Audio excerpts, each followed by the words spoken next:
Drivers are receiving unfair parking charges, according to the British Motorists Protection Association. Companies running car parks on private land aren't allowed to issue fines or penalties, but they can send out invoices which resemble a fine. David Carrad from the association says there's a number of ways that drivers can fall foul of the rules. They try to charge you typically £100 for what they term a breach of their terms and conditions, i.e. staying longer in the car park than you should be, or parking slightly over a line, or having a permit that slipped off the screen or whatever. Now, I agree that people should try and abide by the conditions in the car park. However, the punishment is completely disproportionate to the crime, if you like. And they have no, well, we say, but they have no rights in law to actually charge this money. The government in Cameroon says Boko Haram militants have kidnapped dozens of people, many of them children. The jihadist fighters crossed into Cameroon from Nigeria and targeted 2 villages. Men, women and children were rounded up and at least 4 people were killed. Religious leaders from the Muslim community have called for unity at a march in High Wycombe. Hundreds of people gathered in the town centre yesterday to celebrate the birth of the Prophet Muhammad. They say they want to promote a positive image of the Islamic faith. Islam is about peace, and that's exactly what we're trying to demonstrate to other people as well that's out there that are against Islam and all that. We know faith is faith, no matter where you come from, whether you're Christian, whether you're Jew, whether you're Muslim, whether you're Hindu, what you are is the same. I think as long as we stick together, we'll be fine. In sport, Shaun Murphy has won the Masters final at Alexandra Palace in London. He beat the world number 1 Neil Robertson by 10 frames to 2. And the weather will be dry today with sunny spells, top temperatures around 4 degrees Celsius, that's 39 degrees Fahrenheit. You can get the latest news and sport online at bbc.co.uk/3 counties.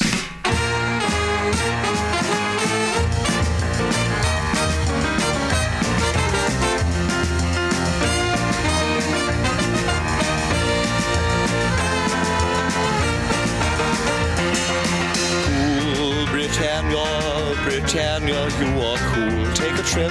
Britain's ever, ever, ever shall be. Hip, hip me, hip me.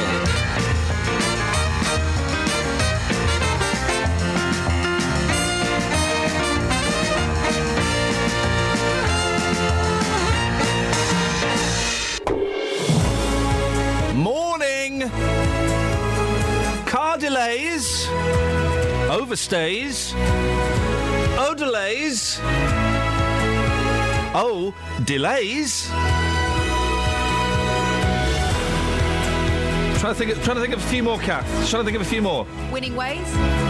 Give me that again. Winning ways. Winning ways. Dealey says. Dealey says. Pretentious plays. It's and they've just had a phase. What? It's just a phase. It's just a phase. Your microphone's very quiet. Hang on, if I do that, let's try that now. Okay, hold on. Oh dear.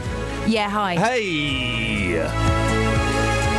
08459. Across beds, hearts and bucks. This is BBC Three Counties Radio. Let's play Guess How Old the Susanna Hoffs was yesterday on her birthday. Let's start with Danny Bailey. Danny Bailey, first of all, do you know who Susanna Hoffs is? She's from the Bangles. You only know that because I mentioned the Bangles. Right, you're fired. Old woman Boyle, how old is Susanna Hoffs from the Bangles? Bearing in mind she's the hottest woman in show business. 50. Susanna Hoffs is 56 years old. 56! Flippin' heck!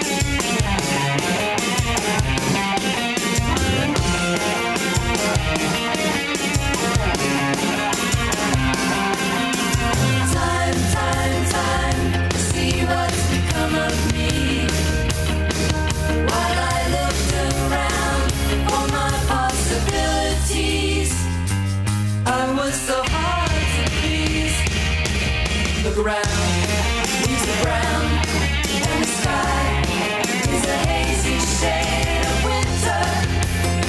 In the Salvation Army band.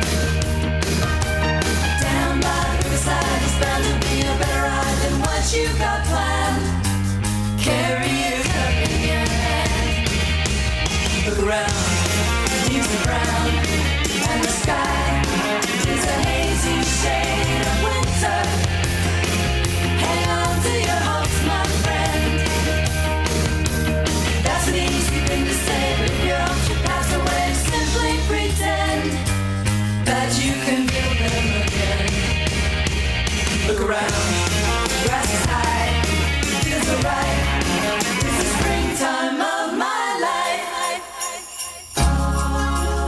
Seasons change with the scenery, weaving time in a tapestry. Won't you stop and remember me?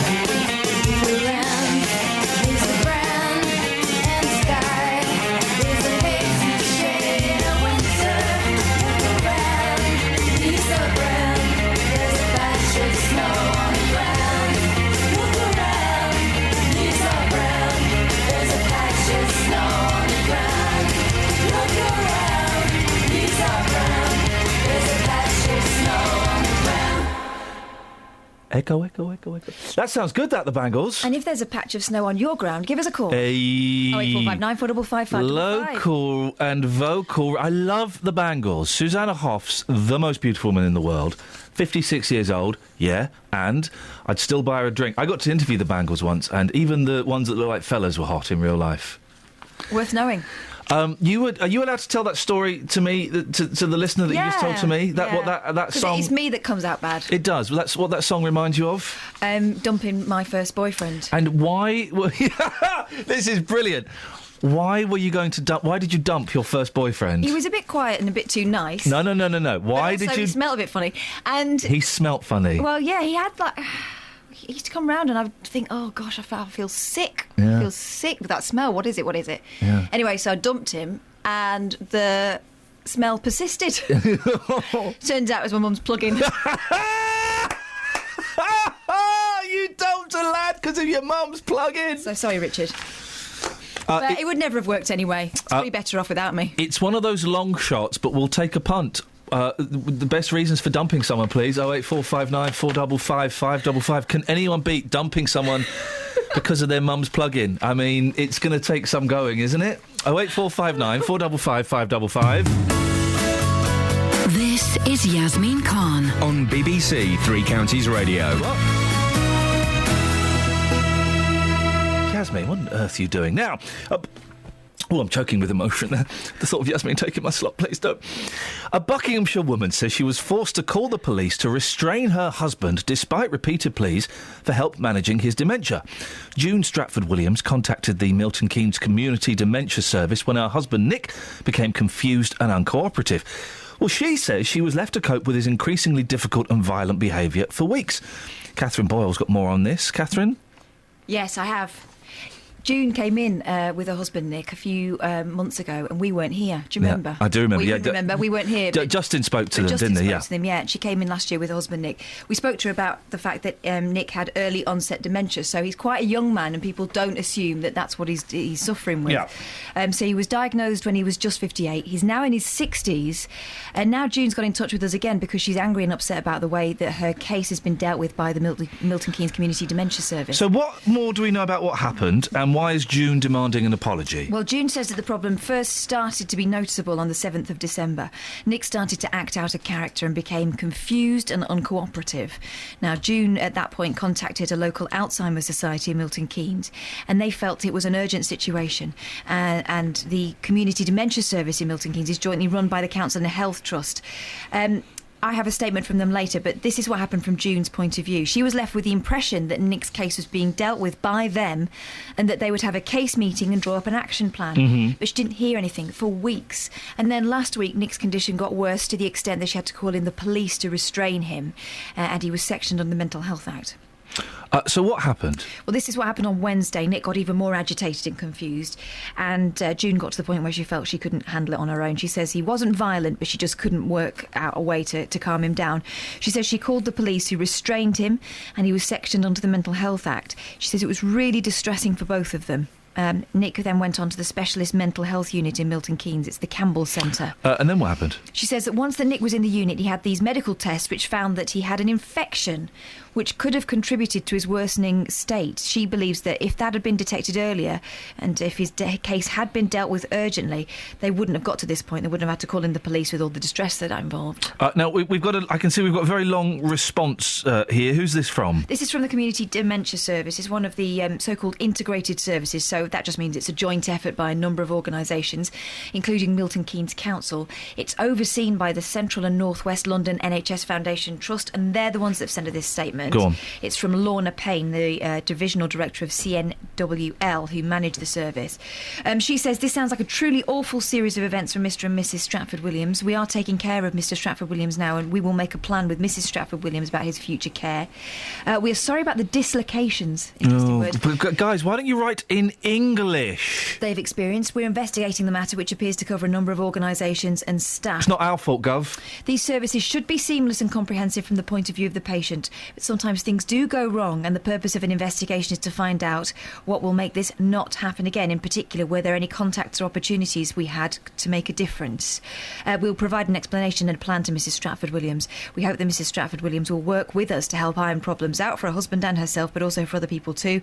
We are very sorry for the problems they've experienced and how this has added to their worries and anxieties. We will get to the bottom of this. Can't buy me love, love, can't buy me love. I'll buy you a diamond ring, my friend, if that makes you feel alright. I'll get you anything, my friend, if it makes you feel alright. 'Cause I don't care too much for money, but money can buy me love.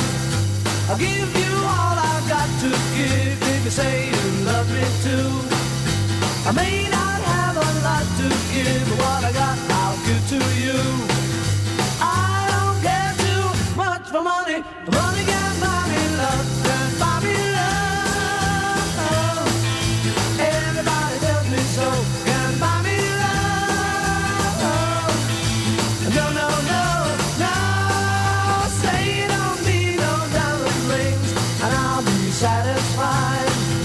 Tell me that you want the kind of things that money just can't buy.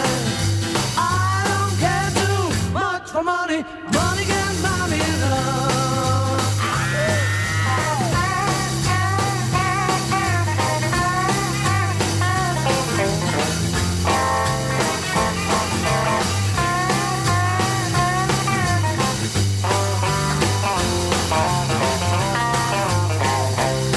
me love. Everybody tells me so. Can buy me love. No, no, no, no. Say you don't need no diamond rings, and I'll be satisfied. Tell me that you want the kind of things that money just can't buy. I don't care too much for money, money can buy me love. Buy me love, love, buy me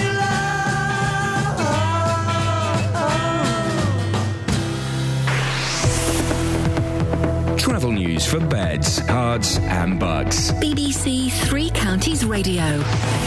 Looking at the cameras so far, it's fairly quiet on the M1, starting to build up. It's been very icy overnight, so take care for the slippery road surfaces might be a possibility. Some reminders of the roadworks on the A1 in Roxton around the Black Cat roundabout. That's still going on, so that could cause some delays later on this morning. In Beaconsfield, the A355 Amersham Road, there's some temporary lights at Bartrells Lane, and in High Wycombe on the A40 Oxford Road there. You can expect delays there in both directions because of the roadworks at Oxford Street happening in both directions. Having a look at the train departure boards, no reports of any delays so far. Samantha Brough, BBC Three Counties Radio. Thank you very much, Samantha.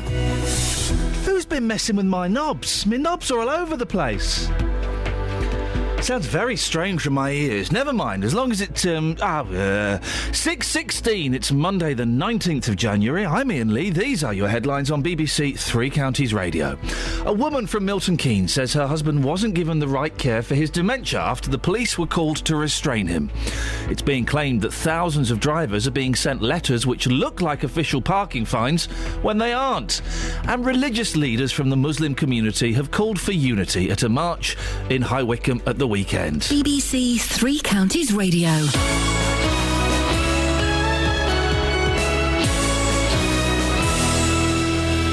On Inside Out, we explore the legal challenge to charging for parking in private car parks. We find out why the region's garden cities are a model for the world, but not Britain. And the pride of Corby, how people in the town are getting ready to sing out their success in a specially written concert. That's Inside Out with me, David Whiteley. Tonight, 7:30 on BBC One.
You loving it, Deals? Oh, what? You are loving it.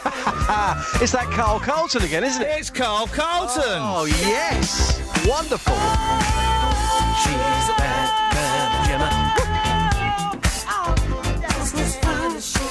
You all right, Just? Oh, I'm loving this. Absolutely loving this. I presume that was Catherine again. Yeah, well... Yeah. What do you mean? I choose good music. Well, it was just the other week she picked a Carl Carlson track as well. We need to get this man back on the radio full-time, not once every week, every day. Now, who are we... Carl Malcolm is the gentleman that we are trying to hunt down. Of course, the singer of Fatty Bum Bum. Yeah. Calm down. We are...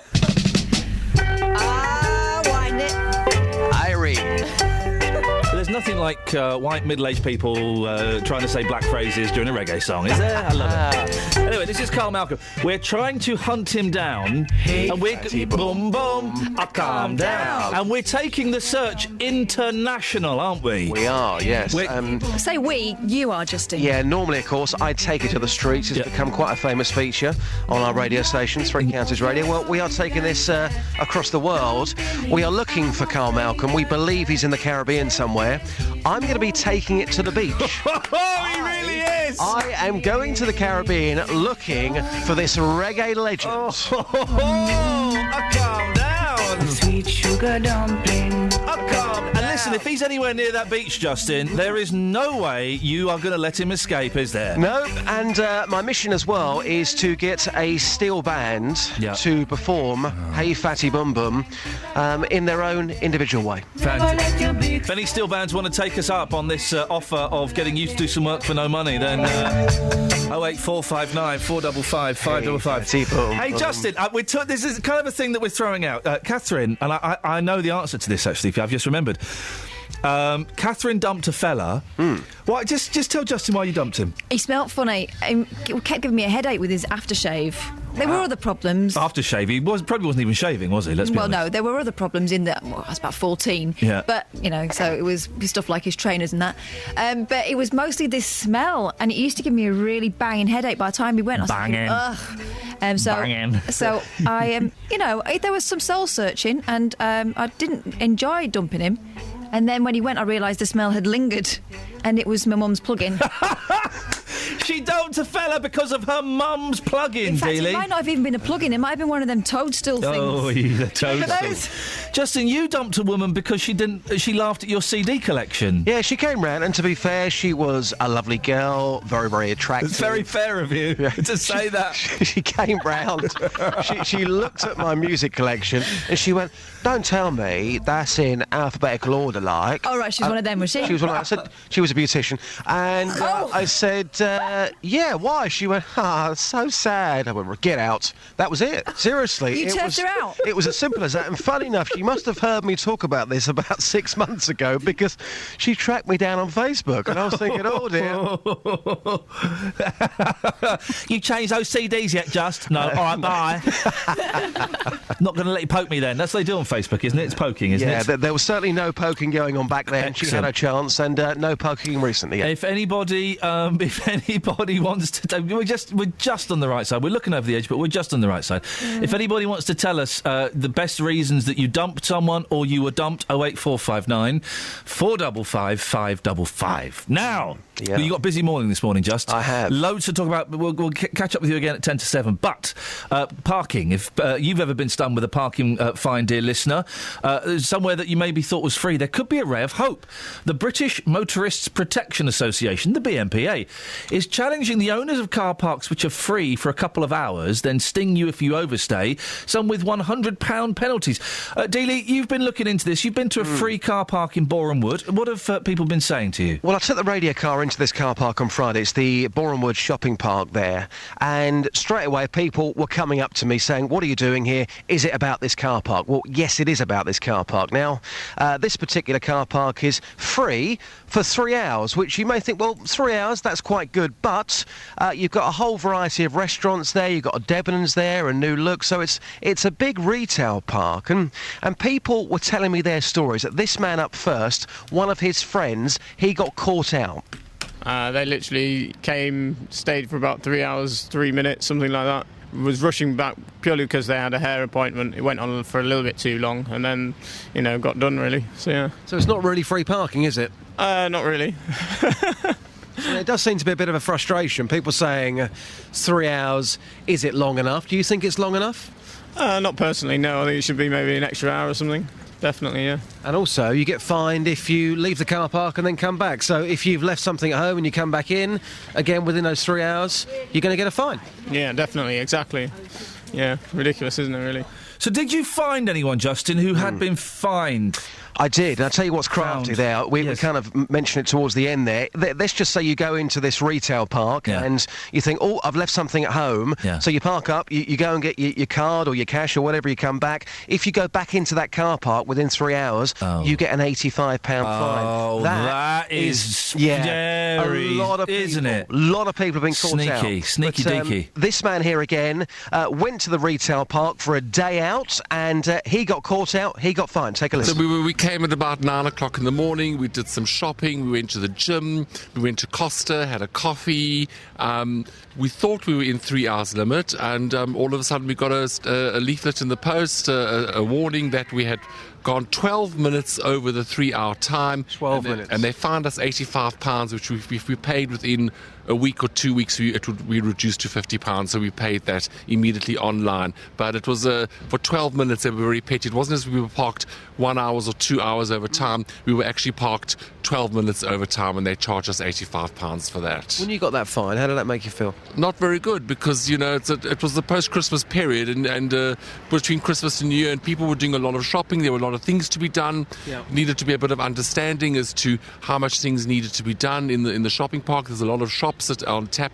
Just had a relaxing time. All of a sudden we get this thing in the post, which was quite daunting, actually, you know. As you come in, it says free parking, but unless you're very, very careful, it's clearly not free parking. Yes, absolutely. After your fine, is it? Absolutely. No, not free parking after your fine. Absolutely. Well, it all sounds very dodgy bodsky, doesn't it? It is. I mean, there's two sides. You could say, well, it's free for 3 hours, and you're stupid if you can't stick to that. But if you're in that retail park, and again, there's some really good restaurants there, some really good shops. 3 hours is not enough. And if you're stuck in a queue for something, and you're going to a lot of shops, if you're going to the gym as well, there's every chance you're going to fall over that 3 hour period, and a bit like that man there, you're going to get fined £85. 56 years old, just.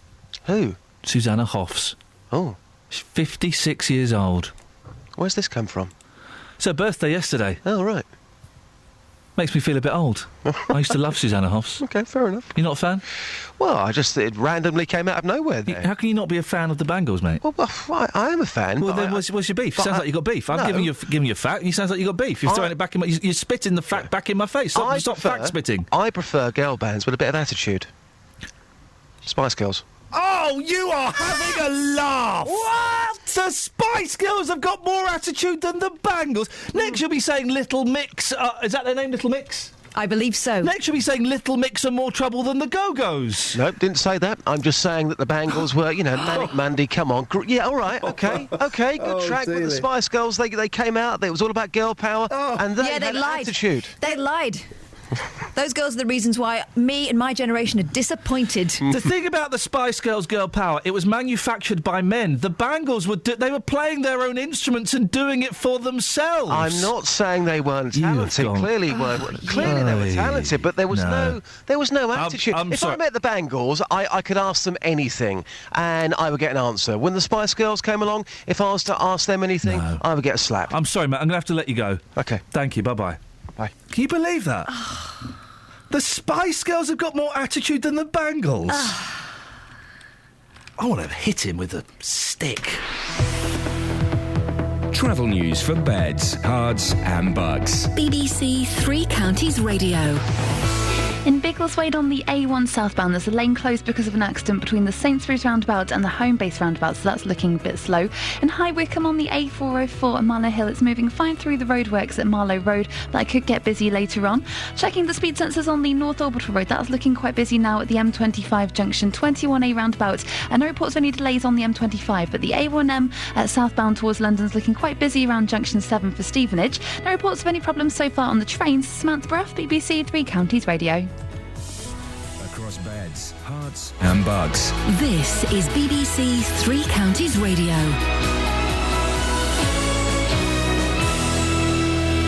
It's 6:30, I'm Lee Agnew. The headlines: a woman from Milton Keynes is demanding an apology over the way her husband, who has early onset dementia, has been treated. June Stratford-Williams says delays in his care meant she was forced to call the police to restrain him. 2 men will appear in court this morning charged with a rape in Milton Keynes. 23-year-old Omar Ahmed from Warwick Road in Bletchley and Glody Markey from Boycott Avenue in Oldbrook are accused of an attack in Fishermead on Wednesday. And thousands of drivers are receiving unfair parking charges, according to the British Motorist Protection Association. Companies running car parks on private land aren't allowed to issue fines or penalties, but they can send out invoices which resemble a fine. And the weather will be dry today with sunny spells. Top temperatures around 4 degrees Celsius. That's 39 degrees Fahrenheit. 3 Counties Sports. BBC 3 Counties Radio.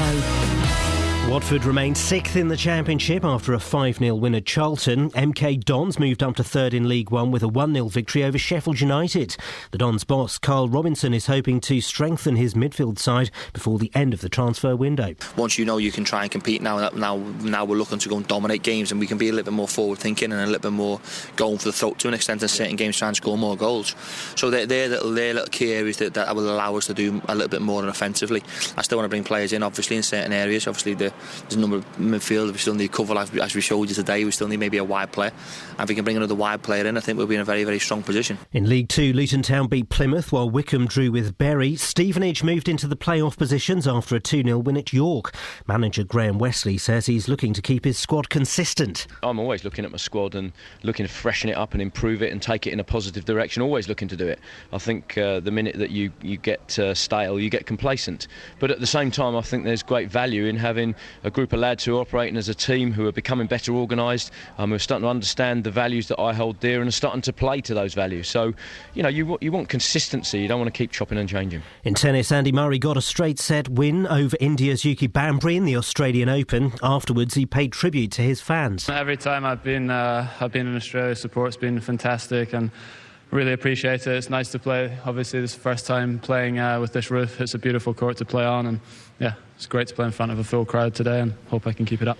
And in snooker, Shaun Murphy's won the Masters final at Alexandra Palace in London. He beat the world number 1 Neil Robertson by 10 frames to 2. BBC 3 Counties News and Sport, more at 7 o'clock.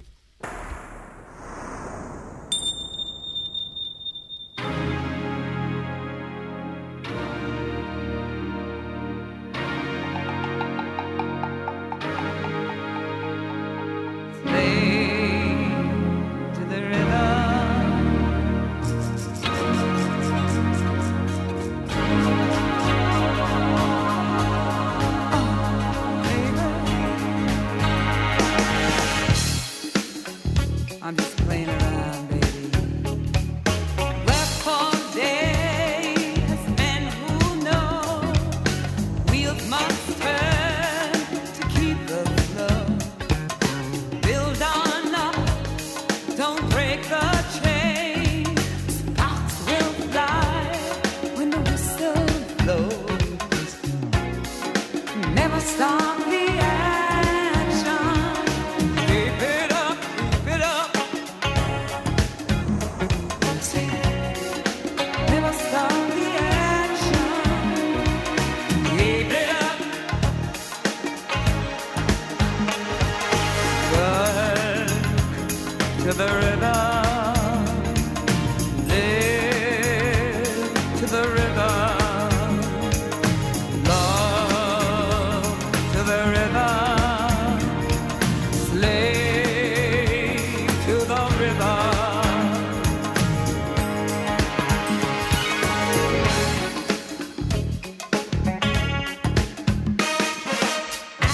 To wood in ancient times, man machine, power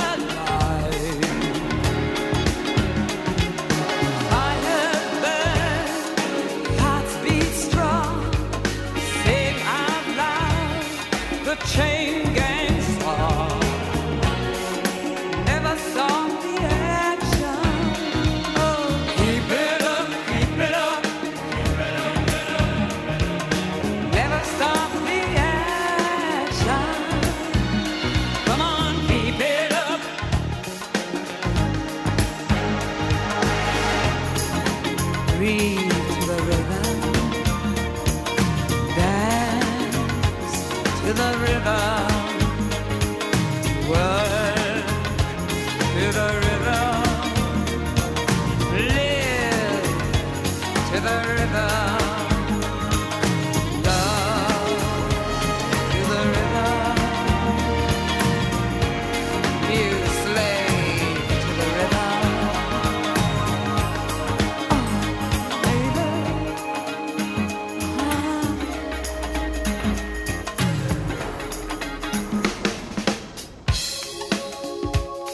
Don't cry, it's only the rhythm.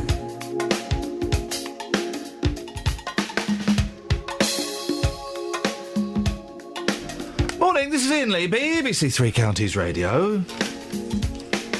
Kind of peters out, that song, doesn't Yeah. it? Peters out. She's probably left. Yeah. You know what she's like. She's absolutely wonderful, isn't she? What was she?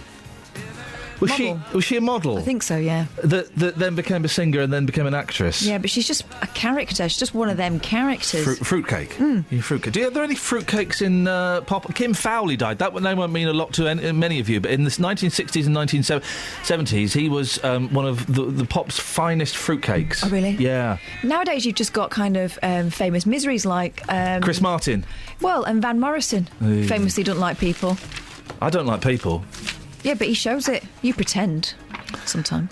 I do pretend, but I'm not a fan of people. It was my kid's birthday party at the weekend. There were a lot of people there, primarily children. I kind of enjoyed the children being Yeah, I there. like children. Although, do you know what?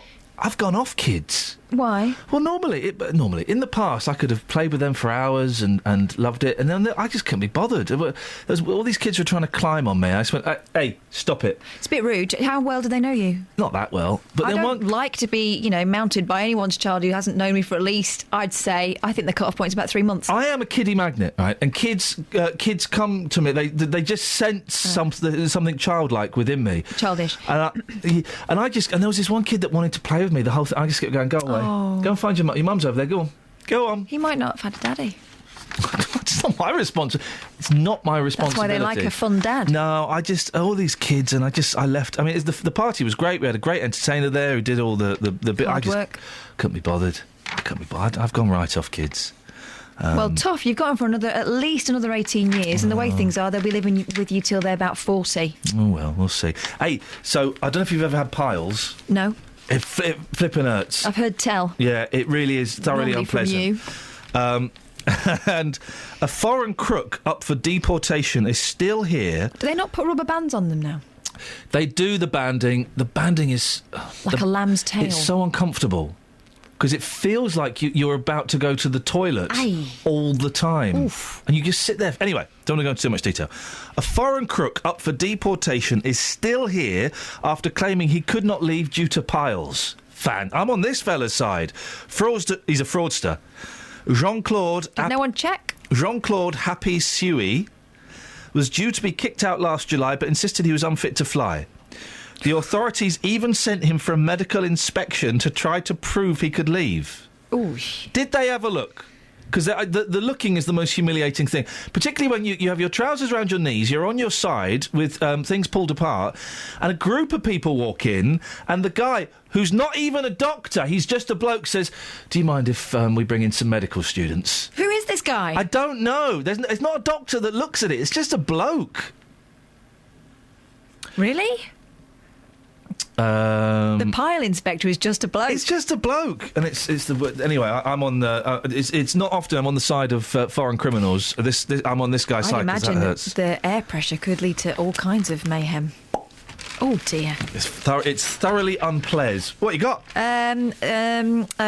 Stephen Fry got married. Okay. Congratulations. Yes, very modest wedding.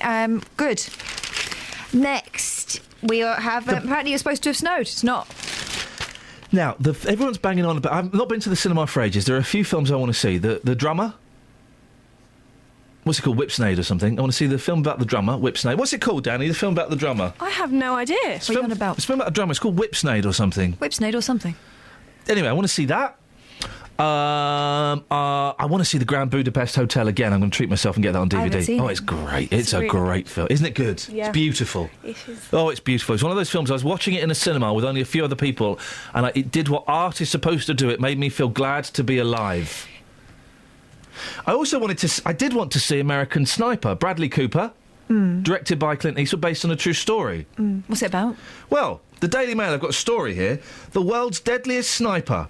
As a gripping film of his life is released, how one ruthless marksman claimed 255 victims, then died by the bullet himself. Well, I don't need to see it now. What? Spoiler alert, you've told me what happens, Plums. Thanks for that, guys. There's this story, the Asylum Hotel, which is, speaking of hotels... Yeah. For those seeking a break in Cheshire, the 4-star Daresbury Park Hotel must have seemed the perfect choice. It was offering spa details, bed and breakfast, spa treatments, wine and dinner, reduced from £118.75 to £69. Yeah, bargain. What those who booked did not expect, however, was that they would be sharing their holiday with asylum seekers. Oh, not asylum seekers sharing their holiday. Well, it sounds awful. And they would have to queue for food with them. Oh, you're having that is disgusting. People queuing for food disgust me. How dare they flee oppression and war? One 45-year-old woman guest, this is great, this story, at It's the way Daresbury it's Park, written, okay. who did not want to be named, told The Sun, this is in the Mail, we did notice some people of foreign origin in the foyer, and again as we came up the stairs. All right, foreigners in a hotel, you know, that's not They unusual. could be on holiday. It occurred to us they may be asylum seekers. This does concern me, because I've read recently in the press that where asylum seekers are put up in hotels, they can cause problems. I've never read that in the press, have you? No, and she's not saying, oh, there were problems. She's saying, I've read that it can cause problems. So what are you getting upset about? I don't think she was upset. I think they asked her to be upset, and she gave them a modest response. One unnamed guest wrote on TwitAdvisor, I cannot believe that we had to queue up with asylum seekers for our meals. Well, the Dirty good news is... foreigners queuing. The good news is they were queuing. Disgusting. And what Send did them they back to expect? Syria. People have to sit, till the end of the sitting and get your leftovers? The floor we were allocated was occupied by some of these people, and all they did was hang around in the corridors talking on their phones. Disgusting. It's been 1 week since you looked at me, cocked your head to the side and said I'm angry. 5 days since you laughed at me, saying get back together, come back and see me.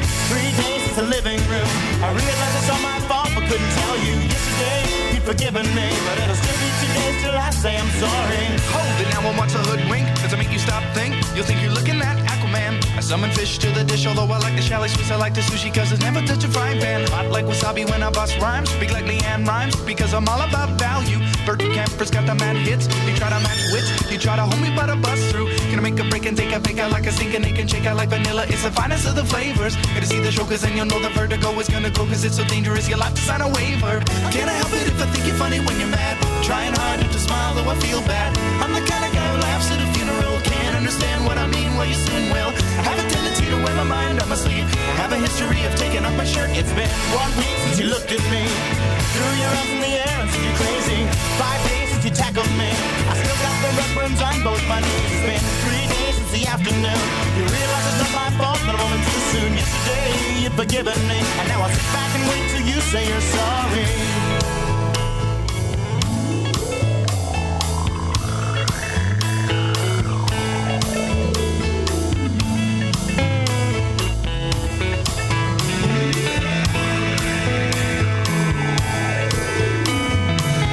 China, the Chinese chicken. You have a drumstick and your brain stops sticking. Watching X-Files with no lights on, with all our Amazons. I hope the smoking man's in this one like Harrison Ford. I'm getting frantic, like Sting I'm tantric, like Snickers guaranteed to satisfy. Like Kurosawa, I make mad films. Okay, I don't make films, but if I did, they'd have a samurai. Gonna get a set of better clubs, gonna find the kind with tiny nubs, just so my irons are always flying off the backswing. Gonna get into my Sailor Moon, cause the cartoonist got the boom anime babes that make me think the wrong thing. How can I help it if I think you're funny when you're mad? Trying hard not to smile, though I feel bad. I'm the kind of guy who laughs at a funeral. Can't understand what I mean, you soon will. I have a tendency to wear my mind on my sleeve. I have a history of losing my shirt. It's been 1 week since you looked at me, dropped your arms to the sides and said I'm sorry. 5 days since I laughed at you and said you just did just what I thought you were gonna do. 3 days since the living room, we realized we're both to blame, but what could we do? Yesterday you just smiled at me, cause it'll still be 2 days till we say we're sorry. It'll still be 2 days till we say we're sorry.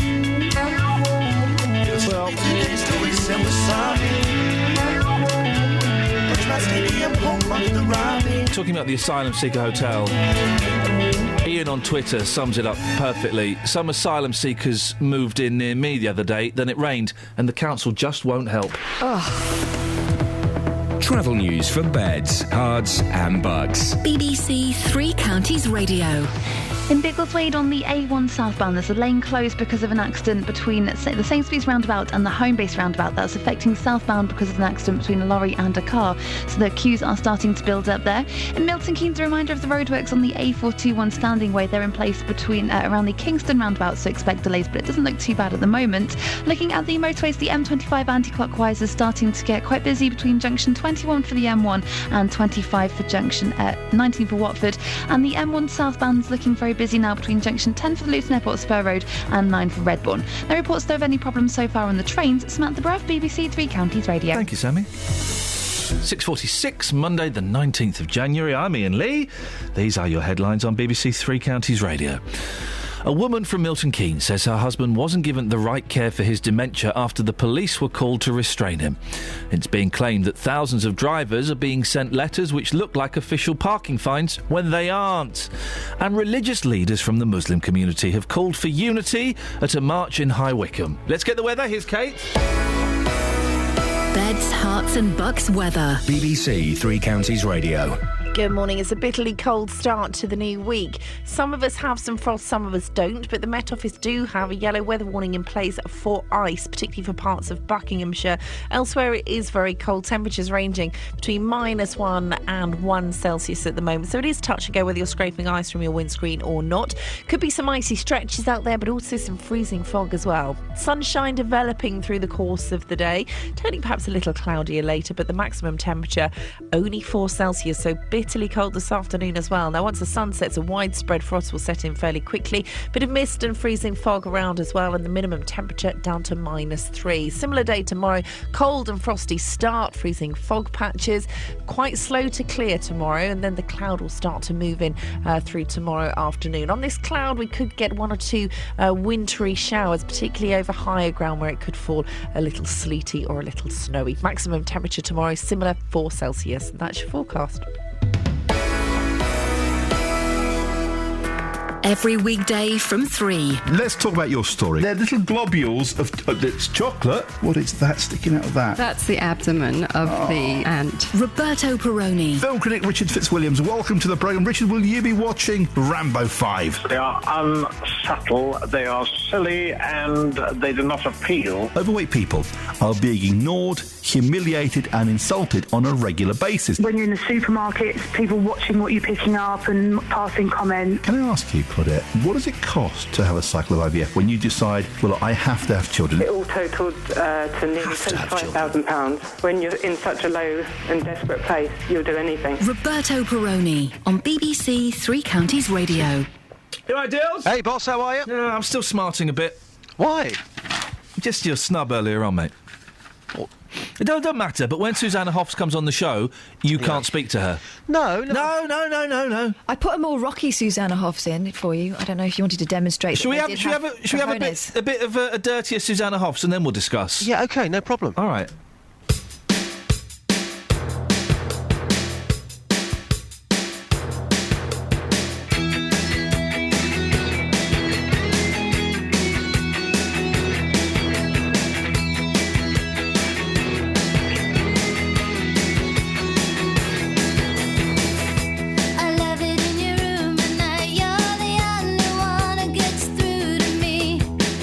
In the warm glow of the candlelight, oh, I wonder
quite a gap here.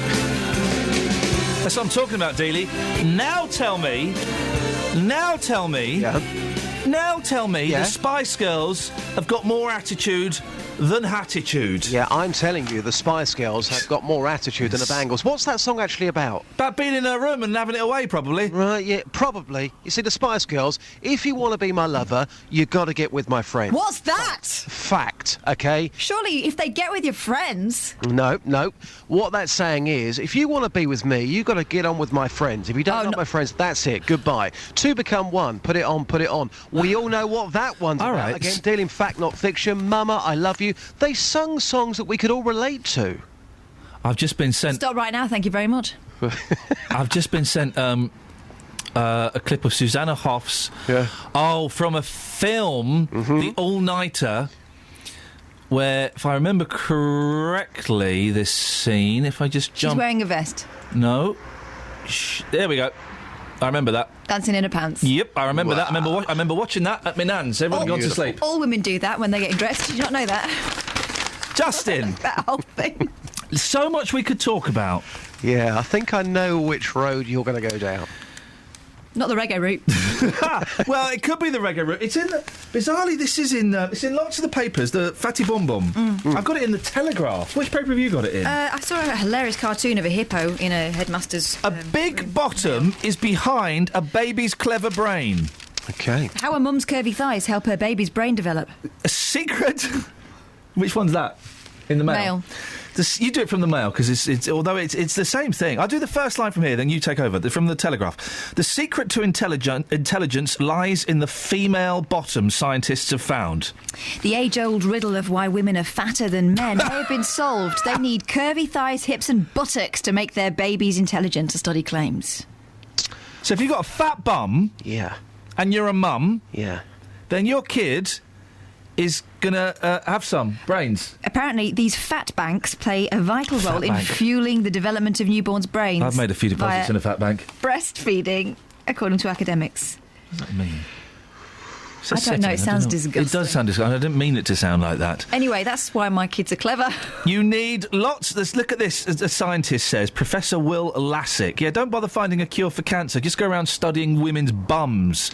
You need lots of fat to make a nervous system, and the fats in these areas are enriched, which is particularly important in the human brain. How does it get from your bum to your womb, though? Tubes, isn't it?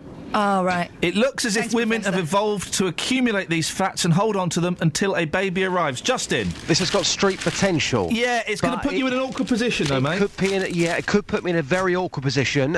You think I'm a little bit thick sometimes, don't you? Come on, you can admit that. Come on, we're No, I don't, Justin, I do not think you're a little bit thick sometimes. Have you got a very... All the time. That's better, yes. Have you got a very skinny mum? My mum is a former Miss Hertfordshire. And you think I'm pretty thick. One of my friends, I shall mention no names, Dave, but his mum's got quite a well-rounded backside, and he's a very clever guy. So, based on those two facts... Proof. Proof. So how are you going to approach this, Just? Are you going to go up to women with fat bums and ask how clever their kids... Well, how are you going to do this? I think there's two ways we can do this. Okay, we can go for the obvious. We can say, Madam... I hope you don't mind me saying, but you've got a well-rounded backside. Yeah. Your children, are they clever? Or we can simply... No, let's do that. Let's just do that and see what happens. I think I know what's going to happen. What do you think is going to happen? I think you're going to get a smack in the chops. Ow, it's all for radio, isn't it? Or you could go up to men, ask them what their GCSE results were or whatever. Yeah. And then ask them, if they're clever, ask them if their mum's got a big... You see, I think there's more chance of getting a slap with the latter there. Yeah. Justin, we'll speak to you later, hopefully. Cheers. Ta-ra. I was fired after praying for a Muslim, says Christian nurse.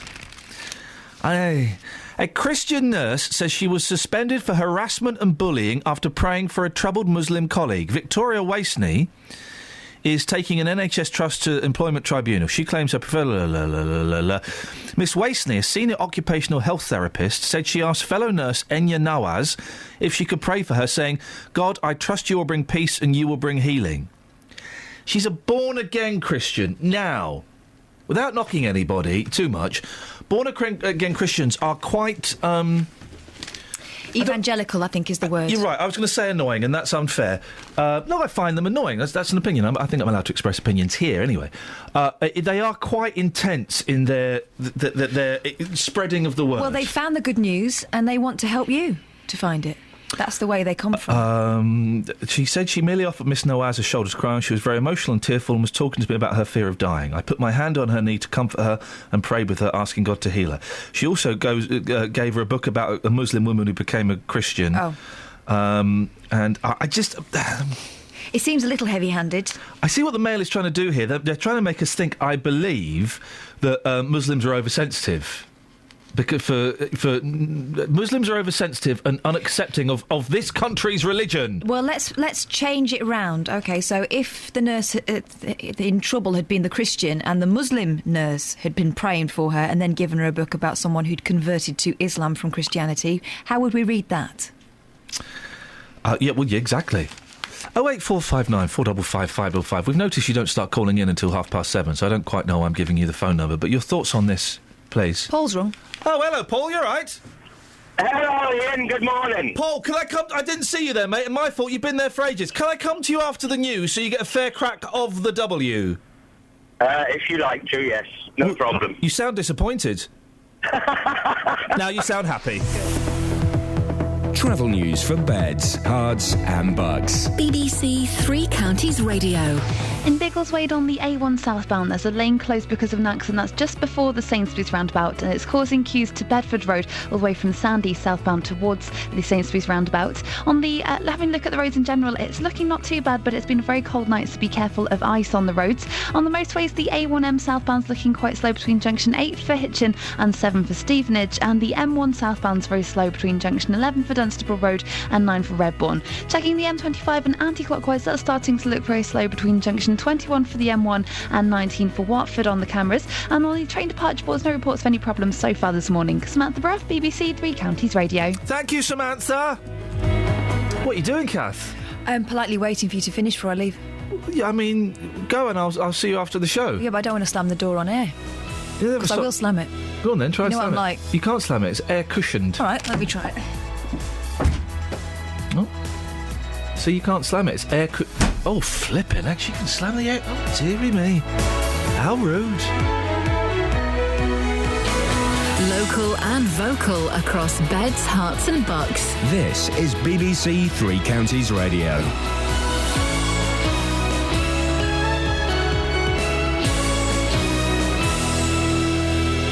It's 7 o'clock, I'm Lee Agnew. The headlines: concern about the treatment of a man with dementia in Milton Keynes.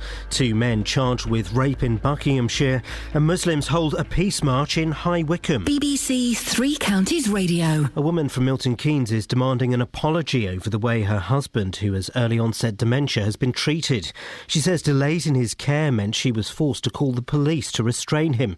Ewan Duncan reports. June Stratford-Williams says she first contacted Milton Keynes Community Dementia Service more than 5 weeks ago when her husband Nick became confused and uncooperative. The local Alzheimer's Society advice suggested it was an urgent case, and June thought it was being dealt with by the Community Dementia Service, but she didn't hear anything. Nick's condition got worse to the extent that she had to call in the police to restrain him, and he was sectioned under the Mental Health Act. 2 men will appear in court this morning charged with a rape in Milton Keynes. 23-year-old Omar Ahmed from Warwick Road in Bletchley and 23-year-old Glody Markey from Boycott Avenue in Aldbrook are accused of an attack in Fishermead on Wednesday. The government in Cameroon says Boko Haram militants have kidnapped dozens of people, many of them children. The jihadist fighters crossed into Cameroon from Nigeria and targeted 2 villages. Men, women and children were rounded up and at least 4 people were killed. Thousands of drivers are receiving unfair parking charges, according to the British Motorist Protection Association. Companies running car parks on private land aren't allowed to issue fines or penalties, but they can send out invoices which resemble a fine. David Carrad from the association says there's a number of ways that drivers can fall foul of the rules. They try to charge you typically £100 for what they term a breach of their terms and conditions, i.e. staying longer in the car park than you should be, or parking slightly over a line or having a permit that slipped off the screen or whatever. Now, I agree that people should try and abide by the conditions in the car park. However, the punishment is completely disproportionate to the crime, if you like. And they have no, well, we say, but they have no rights in law to actually charge this money. Religious leaders from the Muslim community have called for unity at a march in High Wycombe. Hundreds of people gathered in the town centre yesterday to celebrate the birth of the Prophet Muhammad. They say they want to promote a positive image of the Islamic faith. Islam is about peace, and that's exactly what we're trying to demonstrate to other people as well that's out there that are against Islam and all that. We know faith is faith, no matter where you come from, whether you're Christian, whether you're Jew, whether you're Muslim, whether you're Hindu, what you are is the same. I think as long as we stick together, we'll be fine. In sport, Shaun Murphy has won the Masters snooker final at Alexandra Palace in London. He beat the world number one Neil Robertson by 10 frames to 2. And the weather will be dry today with sunny spells, top temperatures around 4 degrees Celsius, that's 39 degrees Fahrenheit. You can get the latest news and sport online at bbc.co.uk/3 counties. Thank you, Lee. Morning. Iain Lee, BBC Three Counties Radio. Lots to talk about this morning. Dementia, car parking. Best reason that you dumped somebody or you were dumped. Catherine dumped a fella because, of her mum's plug-in. Yeah, he smelled funny. I thought it was him. Wasn't, it was your mum. No. Dealey dumped someone because she laughed at his alphabeticalised CDs. He went, all right, love, out you go. Just like that. What else was there? Do big bums in mums make brainier kids? That's the science, yes. Apparently. Okay. Kim Kardashian's kid must be a genius. Well, assuming her bum's real. Genius. Come on, that's not real. Did a little joke there, anyone? Guys? Genius? Very good. Thank you very much indeed. 0845... It's not a real bum, though, is it? Sorry? It's not a real bum. Hang on a second. Across Beds, Herts and she gets it pumped up every morning. Is BBC Three Counties Radio. Well, that's the perks of being Kanye, I suppose. It's not her real bottom. That cannot be a real bottom. No, that and Nicki Minaj. They're not fakes. Of course they are. I know you can get. They're too big and round. You can get implants. Jennifer Lopez is real. Yes. Okay, great. We'll keep that one. Yeah. But Kim Kardashian and Nicki Minaj. Not real. Wowzers. I don't believe it. Nothing is that big and round. What do you reckon, Paul? I'm keeping out of that one. Yeah, best to keep out of Kim Kardashian's backside, I always find. Absolutely. You've called in about parking, Paul. Yes. Don't pay it. Don't pay it. It's simple. It's an invoice. It is not a fine. It is not a penalty, as is previously said on your statements earlier. It would cost them far more to chase you through the civil courts to try and get that money off you than what it is to write it off. They work on percentages of people who will actually pay their bill. But I'm sure recently Jonathan Vernon Smith said something about them prosecuting people on a group ticket. They wait until they've got a load and they take you all to court, so it is worth their while. Maybe so, but I mean, I've got about 15 or 20 of these parking tickets. These are the private parking tickets, not the council's tickets. Why don't you just follow the Paul? Why don't you just obey the rules of the car park? Well, if you're in there and it's a busy day and they give you an hour and a half, a lot of these, or even 90 minutes. Yeah. Which is about an hour and a half. And well, it's exactly an hour and a half. Yes. Enough to go looking through, especially when you're Christmas shopping and deciding what you want to buy, etc., etc. There's 1,000 people at the queue, etc., etc. There just isn't enough time. My thoughts are with parking tickets. If I get one, I'm angry, I'm annoyed, and then I go, oh well, I broke the rules. I better pay it. Just obey the rules, Paul. I have very little sympathy for people who have parking tickets or speeding tickets. And trust me, I know about speeding tickets. But speeding tickets are a different thing. Speeding tickets are on a public highway and they're enforced by the law. But this is on somebody's land. This is on a bit of land that's owned by... If you go on their land, obey their rules. No. If they have a verbal or a written contract from myself then I will enter an agreement. Putting up a sign that is very difficult to read, is the size of an elephant, and there's 100,000 words upon it when you're trying to enter a car park. Paul, what do they want you to do? Stop in the middle of the entrance of the car park, Yes. hold everyone up for half an hour while you read it, then decide, I'm not going to go in there. I love Paul's exaggerations. Half an hour, the size of an elephant, 100,000 words. This is the voice of a man who has protested against a number of parking tickets. Paul, listen, we've got to move on. Thank you for waiting. I just think if you get a parking ticket, you should have obeyed the rules. I tend to be like that too. Bang to rights. Silly me, I'll pay up. There's he's in one of the papers. Steve, remember Steve Harley from Cockney Rebel? Yeah. It's like that. Come up and see me, Mr. Soft. Those are the only two songs he had. Oh right. He looks like David Lee Travis now, which is an unfortunate look to try and carry off in 2015, I tell you. And he's in one of the papers, and he's complaining. Oh, where is it? I was going to write it down. I didn't. He's complaining because he got done for speeding on these new cameras. There are new speed cameras on the motorway that are kind of a little bit hard to see. Right. They're at the side of the road instead of on the front. So I think the problem is that most of us think that they're never switched on. yeah, well, but they are, and he's having a right old whinge about it. Where are you, Steve Harley, and your Cockney Rebels? But I've heard he's a bit like that.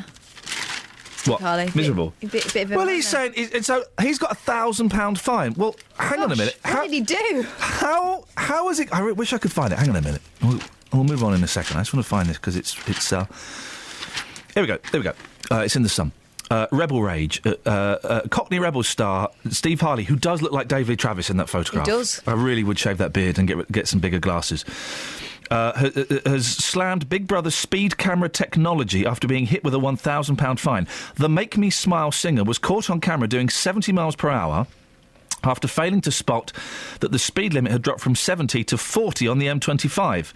Steve, who also got 6 points on his licence, that means he didn't pay. If he got 6 points for a speeding thing, that means he didn't go to court when he was supposed to. Said, I didn't see the sign. I was with my wife, and neither of us saw any warning that the speed cameras were in operation. Well, undue care and attention, careful. There were speed cameras there. So, I always drive carefully. I'm considering an appeal. Well, tough. You got done. You got done. And you know me, Catherine. I've got points on my licence, and I get them when I kick myself, and I'm angry with the system, I'm angry with the cameras, and they go, yeah, but I was speeding. My fault. Same with car parks. You get done, well, read the rules. You've got an hour and a half, you've got 2 hours, or 120 minutes, then...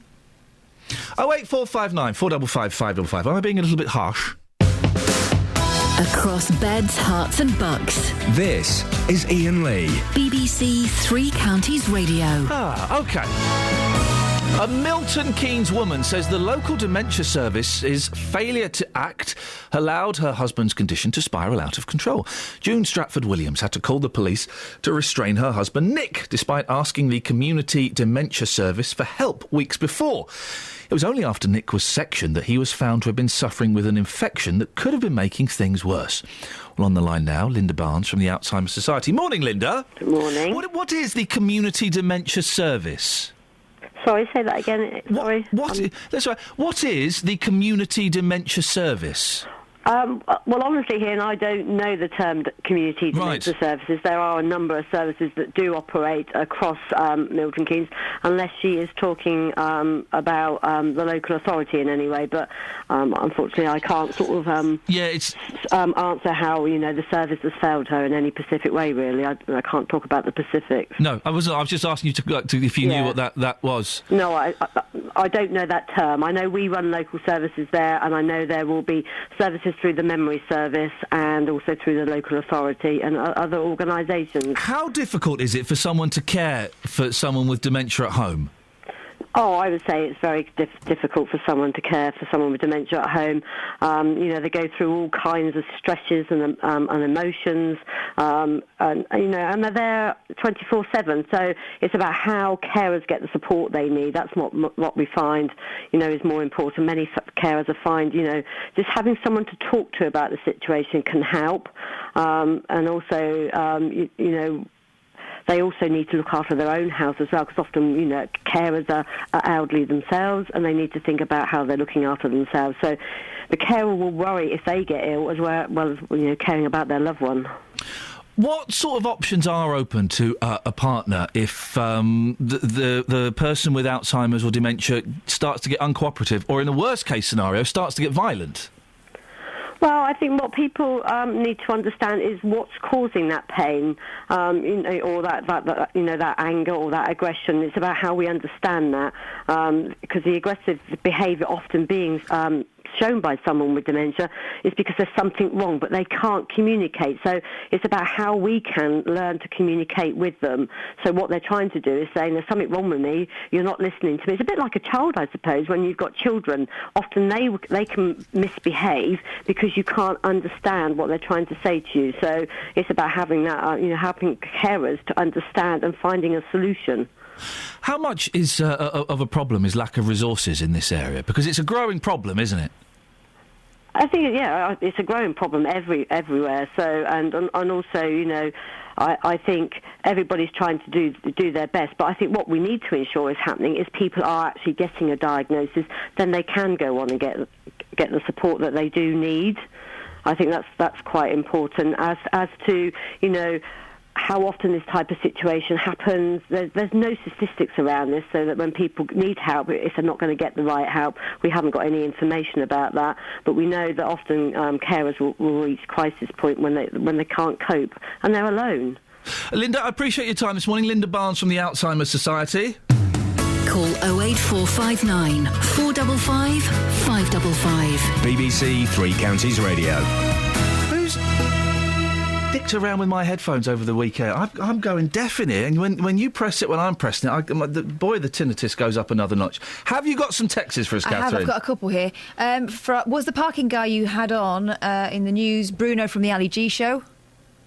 I've got no idea. No, he was a South African. He wasn't a German. No.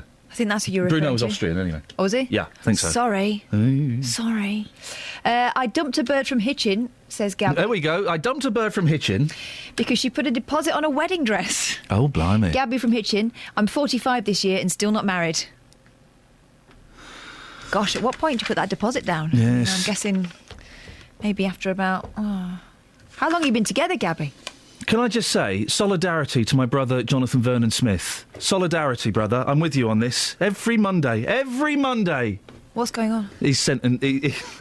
Every Monday, we have to come in and rearrange our studios to the way we like it. And it's, boy oh boy, it's time we stood up and spoke up. Well, perhaps if you know it happens every Monday, you should come in a little bit earlier. Well, no, because now someone's messed around with my headphones. I'm going... you can't talk to me because I go deaf, which in many ways is a blessing. It's, Oh.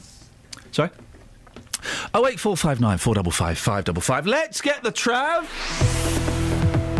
Travel news for beds, cards and bugs. BBC Three Counties Radio. There's been an accident on the M11 southbound between junction 9 for Saffron Walden and 8 for Bishop Stortford. So that's it. Matrix sign is set to 40 miles an hour there. It's very slow and busy. On the M1 southbound, it's looking very slow between junction 11 for Dunstable Road and 9 for Redbourne. And the M25 anti-clockwise is very busy between junction 17 for Maple Cross and 16 for the M40. In Hillingdon, it stop-starts on the A40 westbound towards the M25 from Hillingdon Circus, between Hillingdon Circus and the Sweetleys roundabout. We'll have more news on that if it's because of a problem like a breakdown. On the A1 southbound, there's a lane closed because of an accident between the Sainsbury's roundabout. It's causing queues southbound from the Sandy roundabout. And also it's looking very busy on the A1 southbound around the Black Cat roundabout with the roadworks there. On the trains, Thameslink have possible delays from Bedford because of a train that's broken down, but London Underground are accepting tickets. Samantha Braff, BBC Three Counties Radio. Thank you, Samantha. And thank you, Jonathan, who's come in and he's fiddled with me knobs, and I think he's straightened me out a bit. And he smells absolutely wonderful this morning. 7:15. It's Monday, the 19th of January. I'm Iain Lee. These are your headlines on BBC Three Counties Radio. A woman from Milton Keynes wants to know why her husband wasn't given the right care for his dementia after the police were called to restrain him. Private companies are being criticised for sending out parking fines to motorists, which look like official penalty notices. And religious leaders from the Muslim community have called for unity at a march in High Wycombe. BBC Three Counties Radio.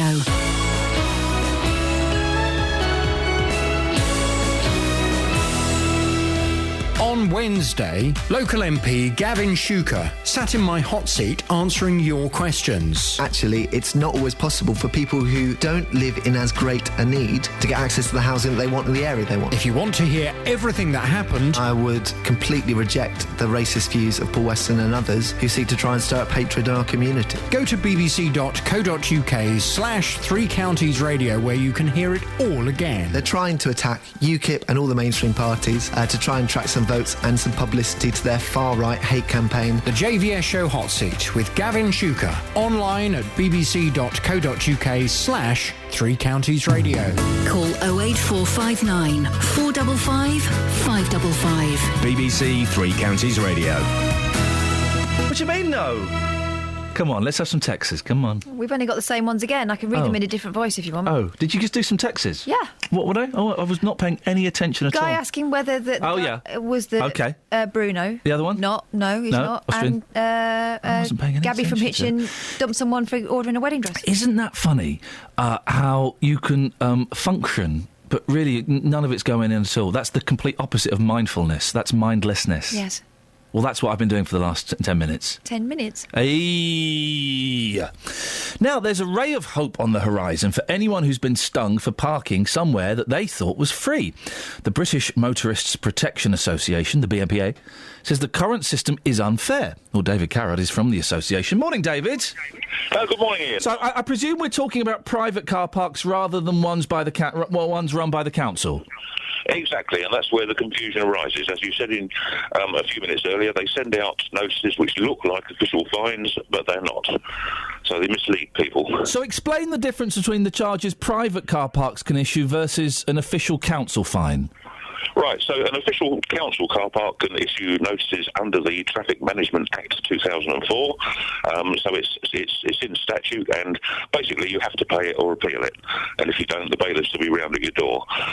Private charges are actually based on contract law. They are not backed by any statute. In fact, we shouldn't call them fines at all. They're speculative invoices, and all they're trying to do is recover their losses for you staying over the time or not putting money in the machine or whatever it was. And what's wrong with that? What's wrong with that? Well, under English contract law, you can only sue to be put back in the position you would have been if the contract hadn't been breached. So charging £100 for a few minutes over 2 hours or failing to pay the £2 or whatever it was is completely disproportionate. So what we have is a situation where the punishment doesn't fit the crime.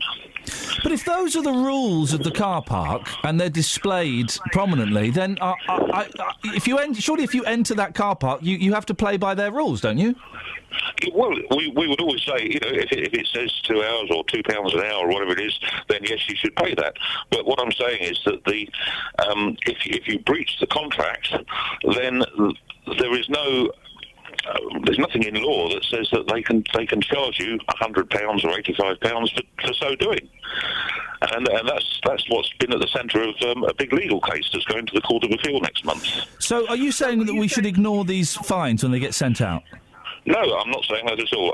What I'm saying is if you get one of these, you should appeal it, first of all, to the private parking company. And if they reject your appeal, there is an independent body called Poplar, Parking on Private Land Appeal Service. And if you appeal on the basis that the charge does not represent a genuine pre-estimate of loss, then in almost every case, they will cancel the charge, which just goes to show that they know the law and that these charges do not reflect the loss to the parking company. Is it just sour grapes on your part, David? No, it's not. It's, what we have is something like 2.8 million charges being sent out by private companies every year, most of them for very minor infractions or even, in some cases, infractions which didn't occur at all.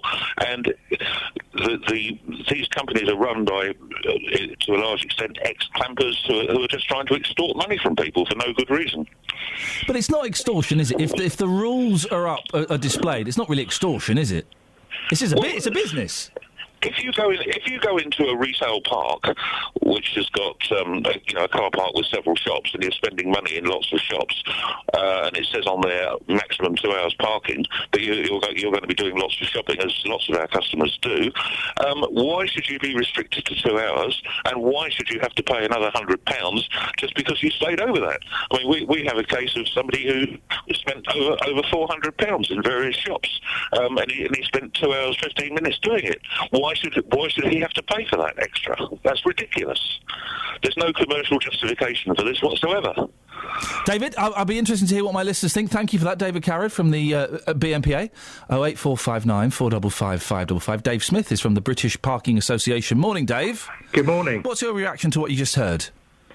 Well, I mean, I don't disagree with everything that David said, but I think, we have to realise that most motorists don't actually receive a parking ticket, and the majority do actually pay heed to the rules and regulations. But those ones that do, for £100 fine for being 15 minutes over, it's a bit tight, isn't it?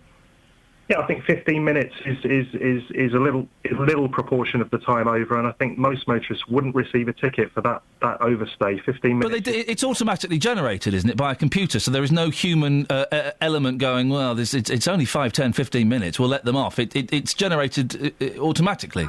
No, there's always a human element involved. I mean, I've seen behind the scenes where these operations take place, and, it's not in these companies' interest to issue a ticket that is wrong.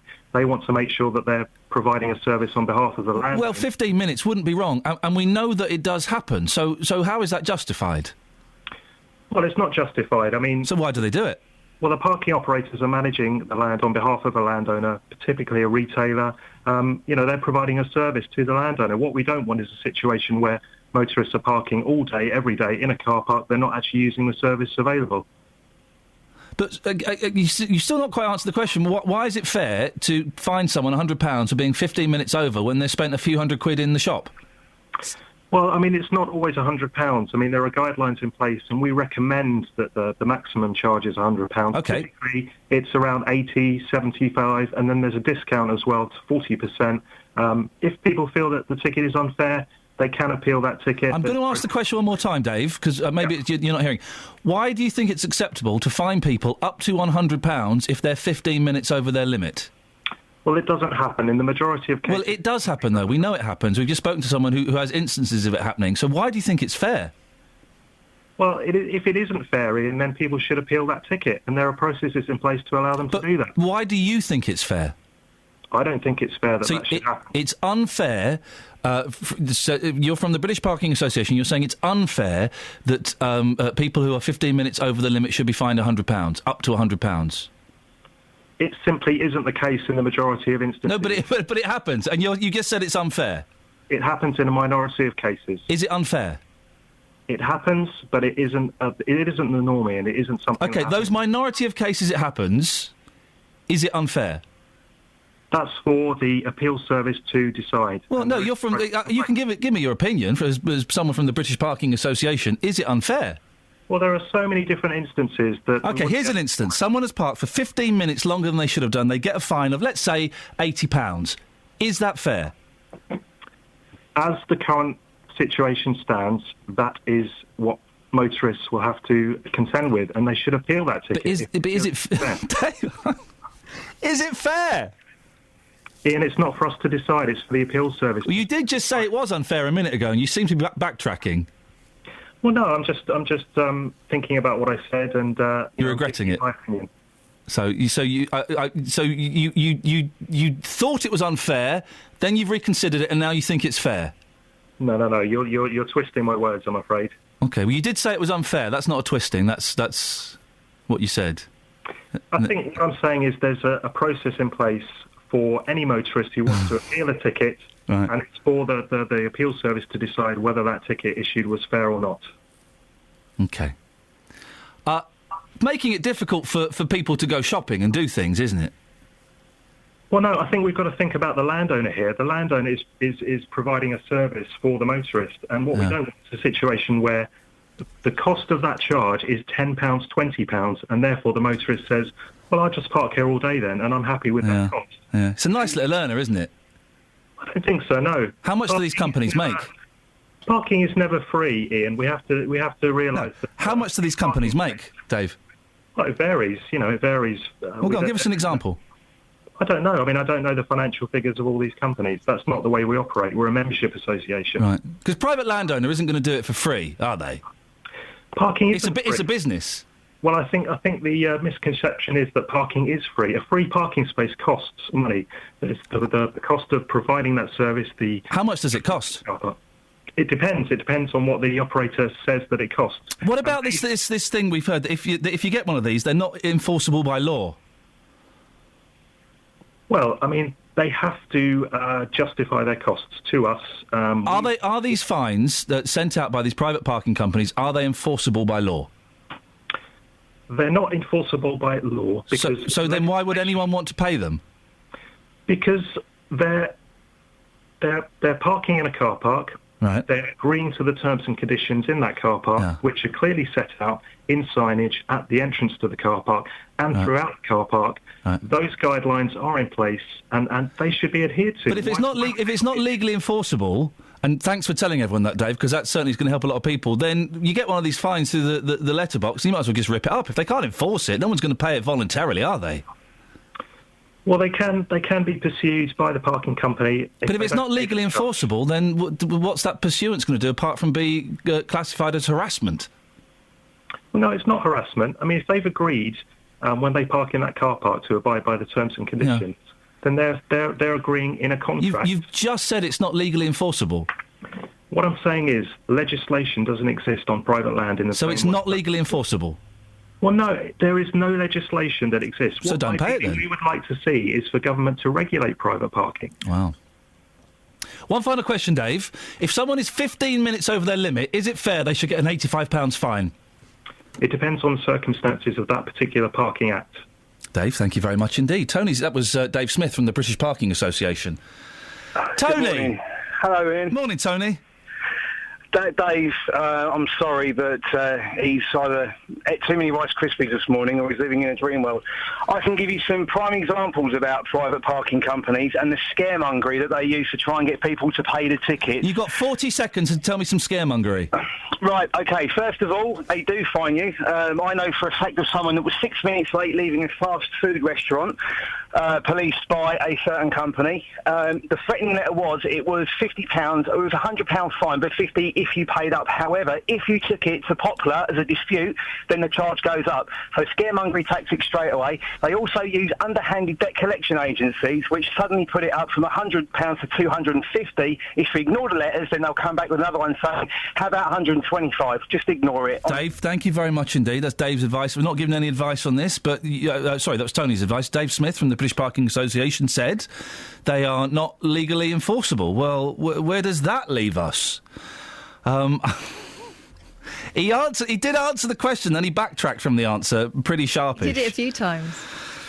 We'll get him back if he ever fancies coming back. What's the cost of a parking space? Whatever the operator says it is. Wise words there. 08459 455 555. Travel news for beds, cards and bugs. BBC Three Counties Radio. On the M11 southbound, there's a lane that's been blocked by an accident between junction 9 for Saffron Walden and 8 for Bishop Stortford. That's involving 2 vans and 2 cars. So the speed restrictions have been set to 40 miles an hour past there. On the M1 southbound, that's looking very slow between junction 11 for Dunstable Road and 9 for Redbourne. And having a look at the M40 on the cameras towards London, it's very busy between junction 4 for the High Wycombe Handycross roundabout towards the M25. On the A1 southbound at Biggleswade, there's a lane closed just before the Sainsbury's roundabout because of an accident, and that's causing queues southbound from the Sandy roundabout. We're being told that should be closed for most of the day for barrier repairs. In Bedford on the A421 eastbound, it's very busy between the A6 and High Road, and on the trains there are possible delays on Thameslink services from Bedford because of a train that broke down earlier, but tickets are being accepted on the London Underground. Samantha Bruff, BBC Three Counties Radio. Thank you, Samantha, but the question I want to know is it fair? Across beds, hearts and bugs. This is BBC Three Counties Radio.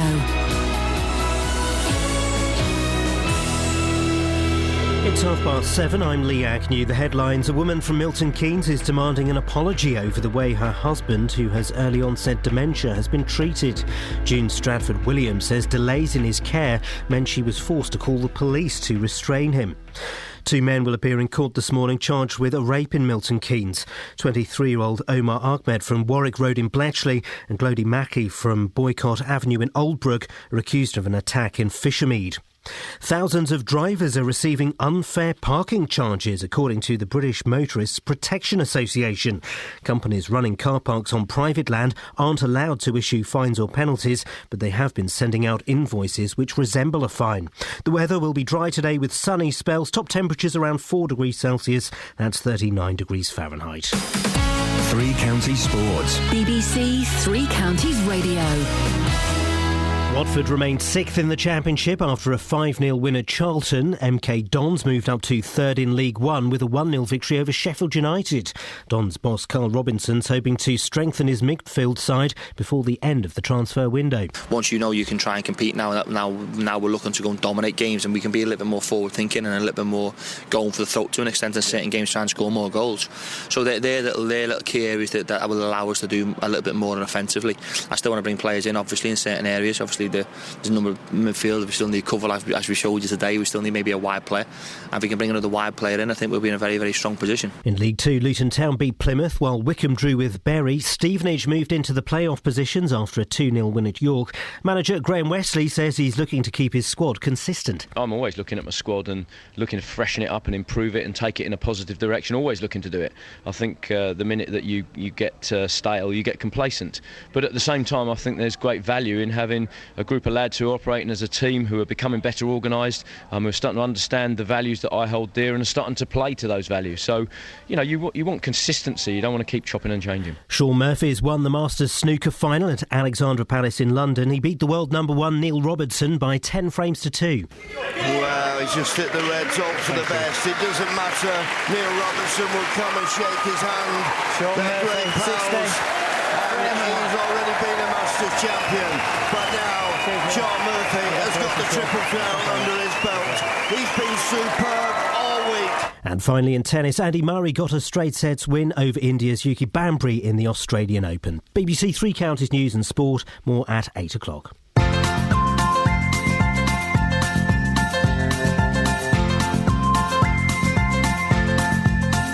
There's a voice that keeps on calling me. Down the road is where I'll always be. Every stop I make a new friend. Can't stay for long, just turn around and I'm gone again. Maybe tomorrow I'll wanna settle down. Until tomorrow I'll just keep moving on. Down this road that never seems to end. When new adventure lies just around the bend. So if you wanna join me for a while, just grab your hat, come travel light, that's hobo style. Maybe tomorrow I'll wanna settle down. Until tomorrow, the whole world is my home. So if you wanna join me for a while, just grab your hat, come travel light, that's hobo style. Maybe tomorrow I'll wanna settle down. Until tomorrow, I'll just keep moving on.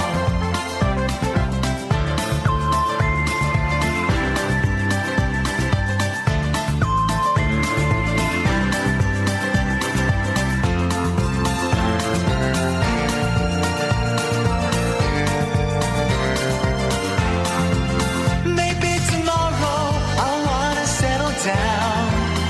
Until tomorrow, I'll just keep moving on. There's a world that's waiting to unfold, a brand new tale no one has ever told. We've journeyed far, but you know it won't be long.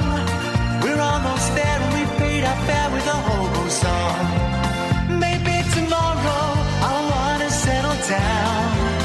Until tomorrow I'll just keep moving on. So if you wanna join me for a while, just grab your hat, come travel light, that's hobo style. Maybe tomorrow I'll find what I call home.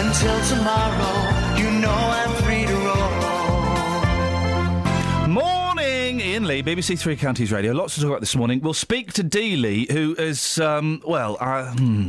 we've given him a tough one this morning.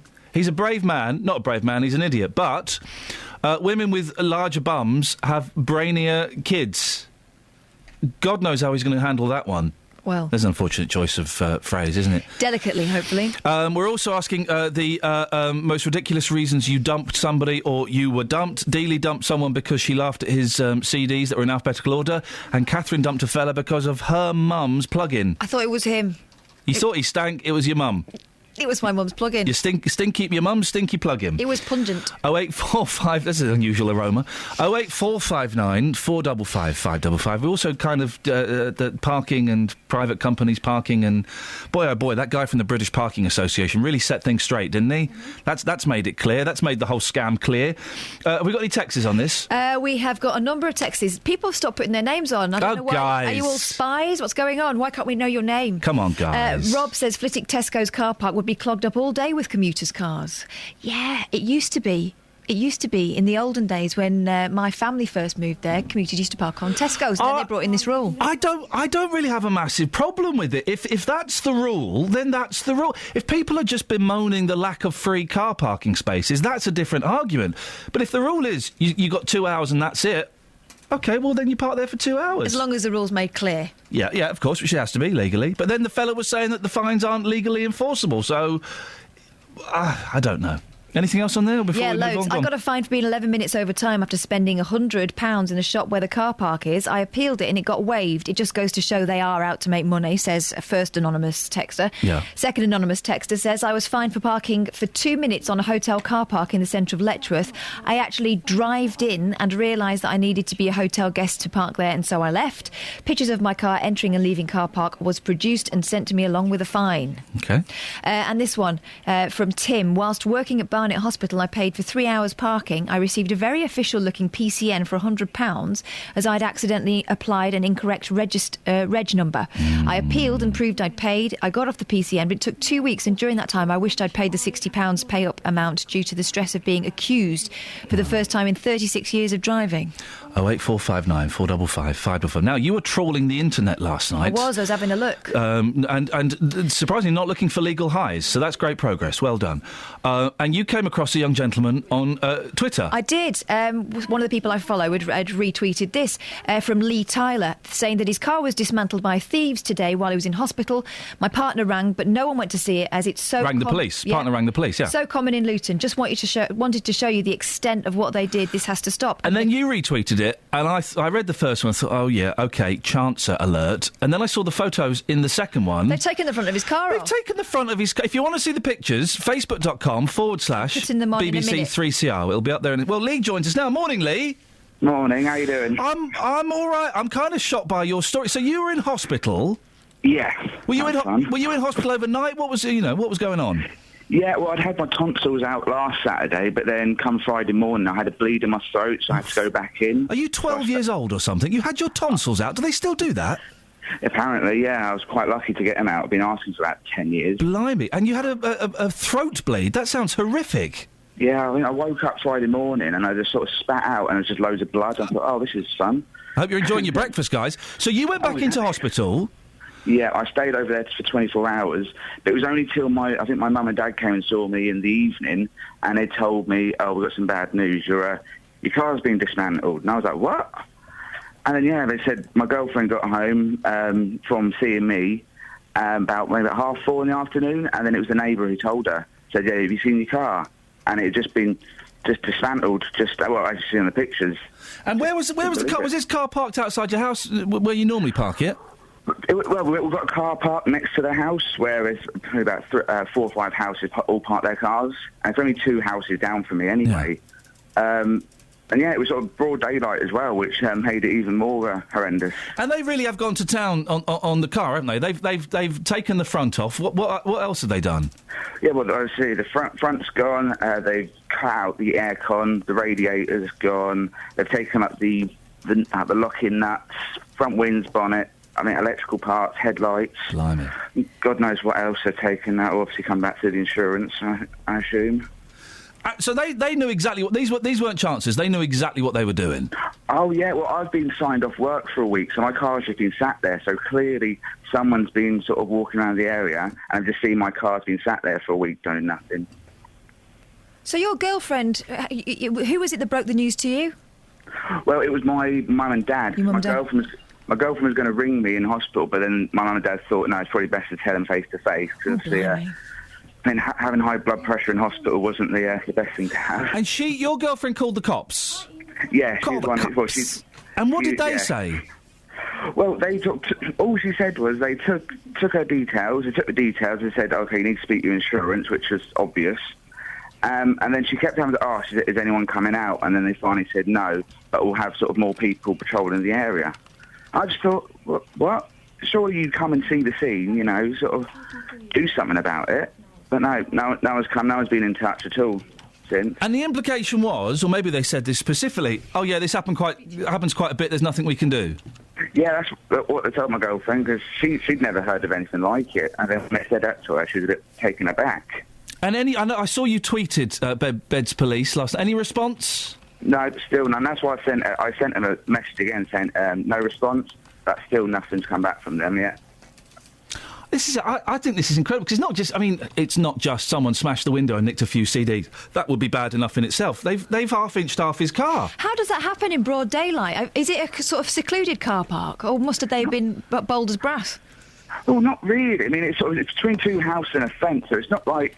But there's houses that are looking at it as well. And there's people coming in and out the street, so I just don't know how anyone has seen it. I bet it's that thing where if you wear a fluorescent jacket, you can get away with anything. They must have had a van. Yeah. They must have... That's what I thought. They must have looked legit, and they must have, looked like they know what to do. Well, Lee, listen, we're going to ask... We'll put the pictures up on Facebook in a second if people want to have a look, and we'll ask if it is... if it's as common as the police seem to say it was to you. Lee, would you keep in touch and let us know if, A, if you get your car sorted, and B, if the police have anything to say about it? Yeah, of course, definitely will do. How's your throat doing now? You having to eat loads of ice cream and stuff? Oh, I've got about 4 different types of antibiotics. It's all fun and games at the moment. Well, listen, I hope you get better, and, let us know if anything happens. Yeah, of course, will do. Thank you, Lee. Lee Tyler. It's incredible. Were the pictures up yet? I'm going to do it now. OK, put the pictures up. Is it done? Let's have a little look. Facebook.com/BBC3CR. You can... there we go, look. I mean, it's... I'm laughing because it's so ridiculous. There's no front of his car. It just goes to show, right? These people, if you carry on like you... Oh, they've smashed the windows as well, look. If you carry on like you know what you're doing, or you got a van, or I'm guessing a fluorescent jacket was involved here. Could you go and have a look? Maybe you're a mechanic, maybe this has happened. Is this as common as the police say? And are you shocked that the police didn't want to go and have a look? Because we've heard about bits being taken from cars before, parts. I've got in a car before and looked in my wing mirror and realised they'd taken the glass out. But that is... I'd had my airbags stolen from a Golf once. And I've heard of catalytic converters going. Yeah. But the whole front of your car, that's not even being subtle, is it? Facebook.com/BBC3CR if you want to have a little look on that. You can also text us, 81333, start your text 3CR, or you can send us an email. And the interesting thing is we got that story from Twitter. So, if you want to get in touch with us on Twitter, if you spot something online or you're having a Barney with a company and maybe you want to, or an authority, and maybe you want to mention us in that tweet as well, it's at Iain Lee, IAINLEE, and it's at 3CR Kate. But don't call you Kate. Yeah, you can call me Kate. I thought you didn't like Kate. I don't like Kath. Are you all right with Kate? Depends who's calling me. Flippin' heck. Travel news for beds, cards and bugs. BBC Three Counties Radio. On the A1M northbound, there's been an accident at junction 6 for Welwyn Garden City that's involving 4 cars, and that's blocking 1 lane, so they're starting to make queues build up there. On the M11 southbound, there's a lane blocked by an accident between junction 9 for Saffron Walden and 8 for Bishop Stortford, so the speed limit's set to 40 miles an hour. And on the M40 towards London, looking at the speed sensors around junction 4 for the High Wycombe Handy Cross roundabout, it's looking very busy through that stretch. On the A1 southbound at Biggleswade, there's a lane closed because of an accident just before the Sainsbury's roundabout. That's likely to stay closed all day, and at the moment it's causing queues southbound from the Sandy roundabout. And on the trains, Thameslink have delays between Bedford and Brighton and the other way because a train's broken down. It means there are some cancellations as well, but London Underground are accepting tickets. Samantha Brough, BBC Three Counties Radio. Thank you, Samantha. 7:45. It's BBC Three Counties Radio. These are your headlines. A woman from Milton Keynes says dementia services failed to care for her husband properly after the police were called out to restrain him. Private companies are being criticised for sending out parking fines to motorists which look like official penalty notices. And leaders from the Muslim community in Wickham have called for unity following a march in the town. Let's get the weather. Beds, Herts and Bucks weather. BBC Three Counties Radio. Good morning. It's a chilly start to the day across all three counties. Many places scraping ice or frost from windscreens, others just above zero. So it's a bit touch and go whether you're doing that or not, but most places I would say around zero at the moment. So yes, a chilly start, bit of cloud around, but we should get some sunny spells later. Perhaps a little bit of mist and fog around this morning as well, but that will lift. Temperatures just getting up to around 4 Celsius, so a really chilly day. Overnight tonight, bitterly cold again. Once the sun sets, we'll get a widespread frost. Again, mist and fog likely to develop, and that could freeze in turn, as well as the temperature in most places dropping down to -3. So a really chilly night, a cold start to Tuesday. Dry, bright, bit of mist and fog, though, again, could freeze tomorrow morning, leading to some quite tricky driving conditions. And then some cloud likely to thicken later on tomorrow, bringing with it perhaps maybe a wintry shower, more likely to be above higher grounds in places like the Chilterns, but temperatures up to around 5 Celsius. And that's your forecast.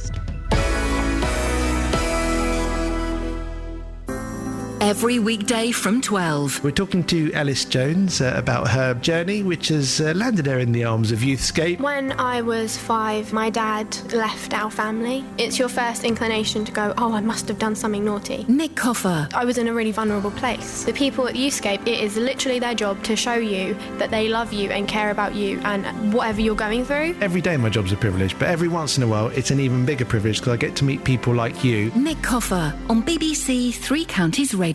Morning, Adrian. What you got for us? Morning, Ian. I received one of these parking tickets about 3 years ago. From I was shopping in an electrical store. I was in there for about 3 hours. Spent £400. Came out and got the invoice through the post, and I didn't know what to do with it. So I looked up on the internet, and I came across a video on YouTube from Watchdog with Anne Robinson. Oh yeah, I remember her. Yeah. Yeah, and she had a solicitor in, and the solicitor said if you get one, he made a paper aeroplane out of it and just threw it away. Oh. So just ignore it. Well, the thing is, the gentleman we spoke to from the British Parking Association who struggled to answer any of the questions, he said that they weren't legally enforceable. But I know, and when Jonathan comes in at 15:15, we'll ask him, I know that more of these companies are starting to take more legal action, and I don't quite know how enforceable they are. So maybe the rules have changed since Anne Robinson's days. They might have done, yeah. But I mean, if it was only like £100 fine, it would probably cost them more to pursue you to actually pay it. Adrian, thank you very much. Daniel's on the line from Hemel. Morning, Daniel. Morning, Ian. What you got for us? About 6 months ago, or maybe a year, I had a similar situation. I parked in Harpenden on an industrial estate on a Sunday. Yeah. And about 2 weeks later, I received a PCN notice for £75. Yeah. And it had a picture of my car on it. And I looked carefully at the wording, and it didn't say penalty charge notice. It said parking charge notice. Sneaky deaky. So I thought, that's a bit suspicious. So I ignored it, and then they sent another one for 150, which I ignored. Then they sent another one saying the bailiffs will be round within 72 hours. Nobody turned up, and then they reduced it down to £45. Oh, discount. Which I ignored. Late payment discount, I like. I ignored that, and it's gone away. Nothing's happened. Were you with nerves of steel, Daniel? Because I think my resolve would have cracked slightly. Yes, I think that's what they rely on. They rely on people panicking. They rely on people panicking at the wording. The other interesting thing I found out was that they'd issued that ticket to the registered owner of the car, not the person that was committing the offence. Oh. Which, of course, in a public car park like a council, you would get the fine instantly on your windscreen. Daniel, thank you for that. We'll ask Jonathan when he comes in. He knows all this stuff. He's dead clever and stuff about this kind of thing. We'll ask him what the legal requirement is as he sees it. 08459 455 555. Am I the only one thinking, though, if you break the rules of parking, whether it be a private car park or council, well, you break the rules. I've never had one of these private ones, but the number of times I've had a council car parking fine, and it's because I've done it wrong, or I've gone 2 minutes over, and it's only 2 minutes. Flippin' heck. Well, yeah, it's 2 minutes. You've gone over it. Tough. It's tough, isn't it, Ian? No, it's not tough at all, Ian. Oh, go on, Ian. It's people like Tesco, isn't it? These people, they swallow up all this land near, for instance, Flitwick Railway Station or Sainsbury's next to St Albans, and then they think, and then clever people or people who use their house think, I might as well park in there because they can't do anything, and then they try and intimidate you and, like I say, harass. It is better though than a couple of years ago when if you did park on private land, they could come and clamp you and then take your car away. And this is the equivalent of clamping, isn't it? Because you can't clamp anyone anymore. You can't clamp anyone anymore. And a colleague of mine, his mum, paid £760 to get the car out of a compound. Hi, Chihuahua. Now that was luckily that was made illegal, so it's better than it was before. But now they've realised that they can't actually do anything. So all it is scaremongering, trying to scare people. And there's so many law-abiding and people with consciences in the country that they'll pay these fines. Let's call them fines. My wife got a parking ticket when we used to live in this flat, and you could park on the pavement. And she got a parking ticket for parking on the pavement, and she was going to pay it. I said, no, you're not going to. We park here every single day. We're allowed to park here. And so she appealed it, and she said, I want photographic evidence. The first picture they sent her was of a different car at a different time of day in a different part of London. Exactly. And so she then said, I want a proper picture. And they sent her a picture of her car, but it was parked legally. But she was so anxious about the whole thing, she paid it. She paid it. That's what people do. People need to listen to this. If they get one of these, do not pay it. Look at Waitrose. What they're doing now is if you spend £5, you don't have to pay parking, and you've got some bloke on the gate on the way out. If you don't spend £5 and you're trying to make your way out, what's he actually going to do? Is he going to physically stop you? Well, yeah, but what are you going to do? Are you going to do a Dukes of Hazzard through the barrier? I'm just going to go straight through the barrier. Ian, thank you very much indeed. Can we put that out as a phone-in? Have you ever driven through anything? Let's start with. I'd love it if you've driven through a barrier, Dukes of Hazzard style. That would be awesome. 08459 455 555. A long shot. Have you ever driven through a barrier, a fence, a wall, a bush, a river? On purpose or by accident? Either. I'm happy with those. Hey, we've had a phone call from an anonymous caller. Ooh. An enforcement agent. The DEA. He says legislation on PCNs cannot be enforced as they're on private property. Council ones are enforceable. OK. I will only believe that when I hear it from the lips of JVS.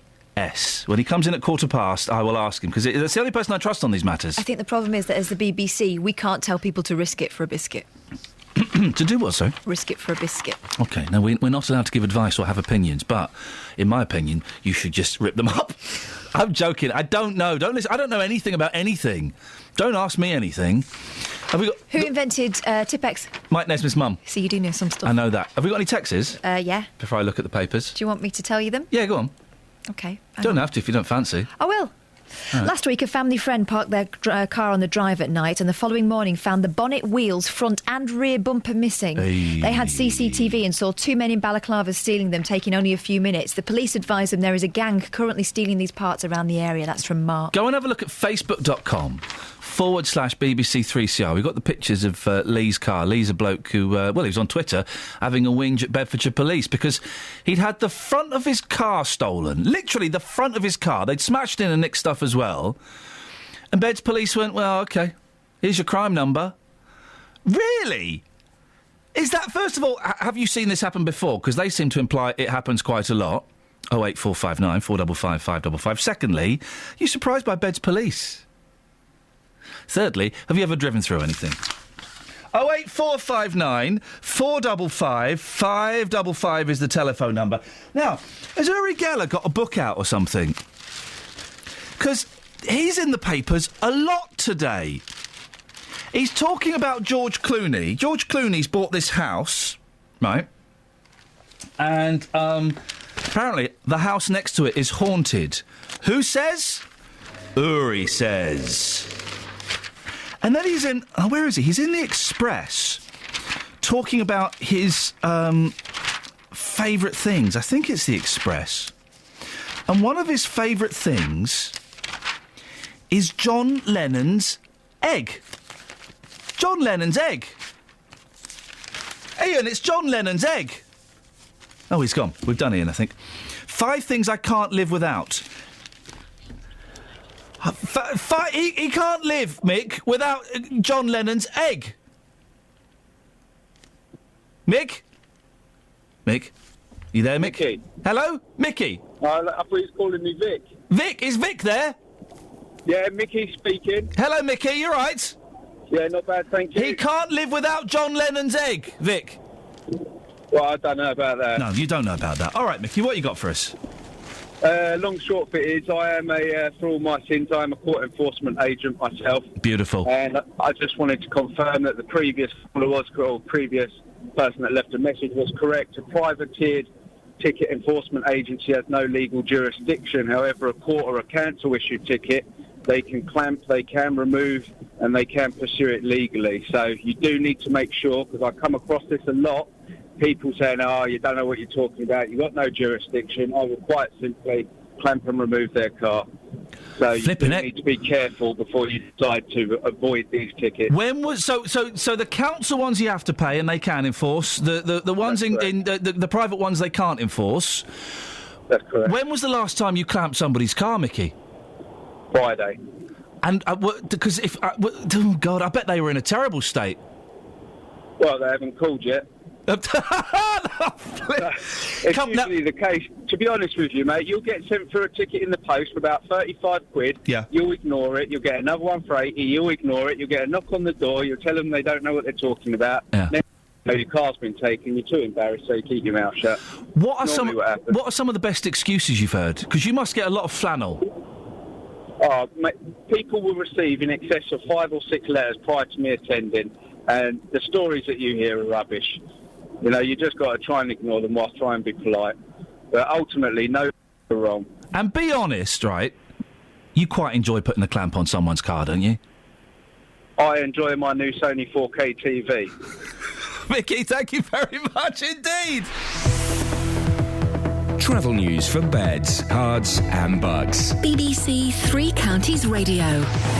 On the A1M northbound, there's been an accident at junction 6 for Welwyn Garden City involving 4 cars. So that means a lane's closed and it's starting to queue. On the M11 southbound, there's a lane blocked by an accident between junction 9 for Saffron Walden and 8 for Bishop Stortford. And there's a 40 mile an hour speed limit through there. And the M1 southbound, looking at the speed sensors between junction 12 for Flitwick and 11 for Dunstable Road, is looking very busy at the moment. In Biggleswade, there was an accident earlier on the A1 southbound at the Sainsbury's roundabout. So that's causing southbound queues from the Sandy roundabout. And also it's looking very busy on the A1 southbound around the Black Cat roundabout with the roadworks that are there. In High Wycombe on the A40 London Road, that's starting to get quite busy in both directions. And on the trains, Thameslink have possible delays between Bedford and Brighton because a train's broken down. And having a look, the 807 service from Luton to Bedford has been cancelled. Samantha Bruff, BBC Three Counties Radio. Thank you, Samantha. Best, worst reason you have been dumped or you dumped somebody. What have you driven through? 08459 455 555. Local and vocal across beds, hearts and bucks. This is BBC Three Counties Radio.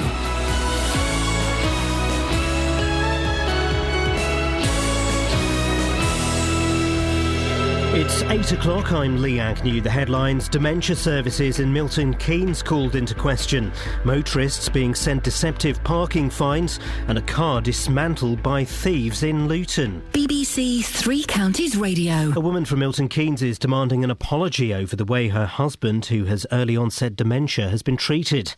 June Stratford Williams says delays in his care meant she was forced to call the police to restrain him. Linda Barnes from the Alzheimer's Society says it's a growing problem problem. How often this type of situation happens, there's no statistics around this, so that when people need help, if they're not going to get the right help, we haven't got any information about that. But we know that often carers will reach crisis point when they can't cope and they're alone. Police are appealing for help to catch a man who sexually assaulted a woman in Newport Pagnell on Friday evening. The 34-year-old woman was attacked in Cross Street at about 9:30. The offender, who was white and around 25 years old, was wearing a Superdry jacket. Thousands of drivers are receiving unfair parking charges, according to the British Motorist Protection Association.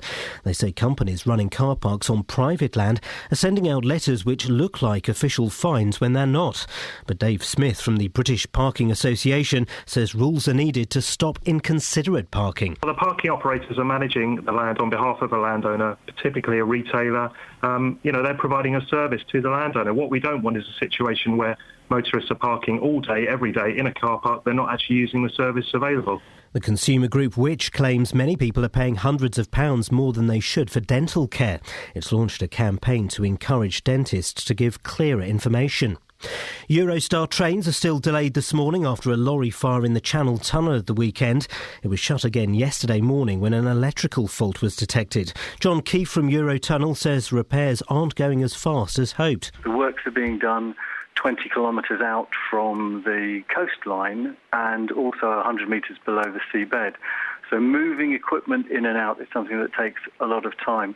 When the tunnel was handed back to us later than we had originally expected, that of course pushes all of the work back consequentially. A man from Luton has had the entire front of his car stolen. Lee Tyler's car was dismantled by thieves outside the front of his house while he was having an operation in hospital. He says they knew exactly what they were doing. Front's gone, they've cut out the aircon, the radiator's gone, they've taken up the lock-in nuts, front winds, bonnet, electrical parts, headlights, God knows what else they've taken. That will obviously come back to the insurance, I assume. In sport, Shaun Murphy has won the Masters snooker final at Alexandra Palace in London. He beat the world number one Neil Robertson by 10 frames to 2. And the weather will be dry today with sunny spells, top temperatures around 4 degrees Celsius. That's 39 degrees Fahrenheit. You can get the latest news and sport online at bbc.co.uk/3 counties. I'm being eaten by a boa constrictor. I'm being eaten by a boa constrictor. I'm being eaten by a boa constrictor. And it goes like this. Oh no, it's swallowed my toe, it's swallowed my toe. Oh gee, it's swallowed my knee, he swallowed my knee. Oh heck, it's swallowed my neck, it's up to my neck. Oh dread, it's swallowed my... It's a true story. Morning, Iain Lee, BBC Three Counties Radio. Lots to talk about this morning. Best and worst reasons for being dumped or doing the dumping. What have you driven through? Oh, and loads of other stuff. Across beds, hearts and bucks. This is BBC Three Counties. When I was, I just remembered this story. When I was at my dad's funeral, right, I didn't know my dad particularly well, but when I was at my dad's funeral, you get to meet lots of people who knew lots of... It's funny meeting someone who knows your dad better than you and knows you because you've been talked about a lot. And I was getting all these wonderful stories. My dad was quite dodgy, okay? He was a little bit of a dodgepot, and anyway. And one of his friends told me this story about how they'd been driving some car and it was too powerful for them, right?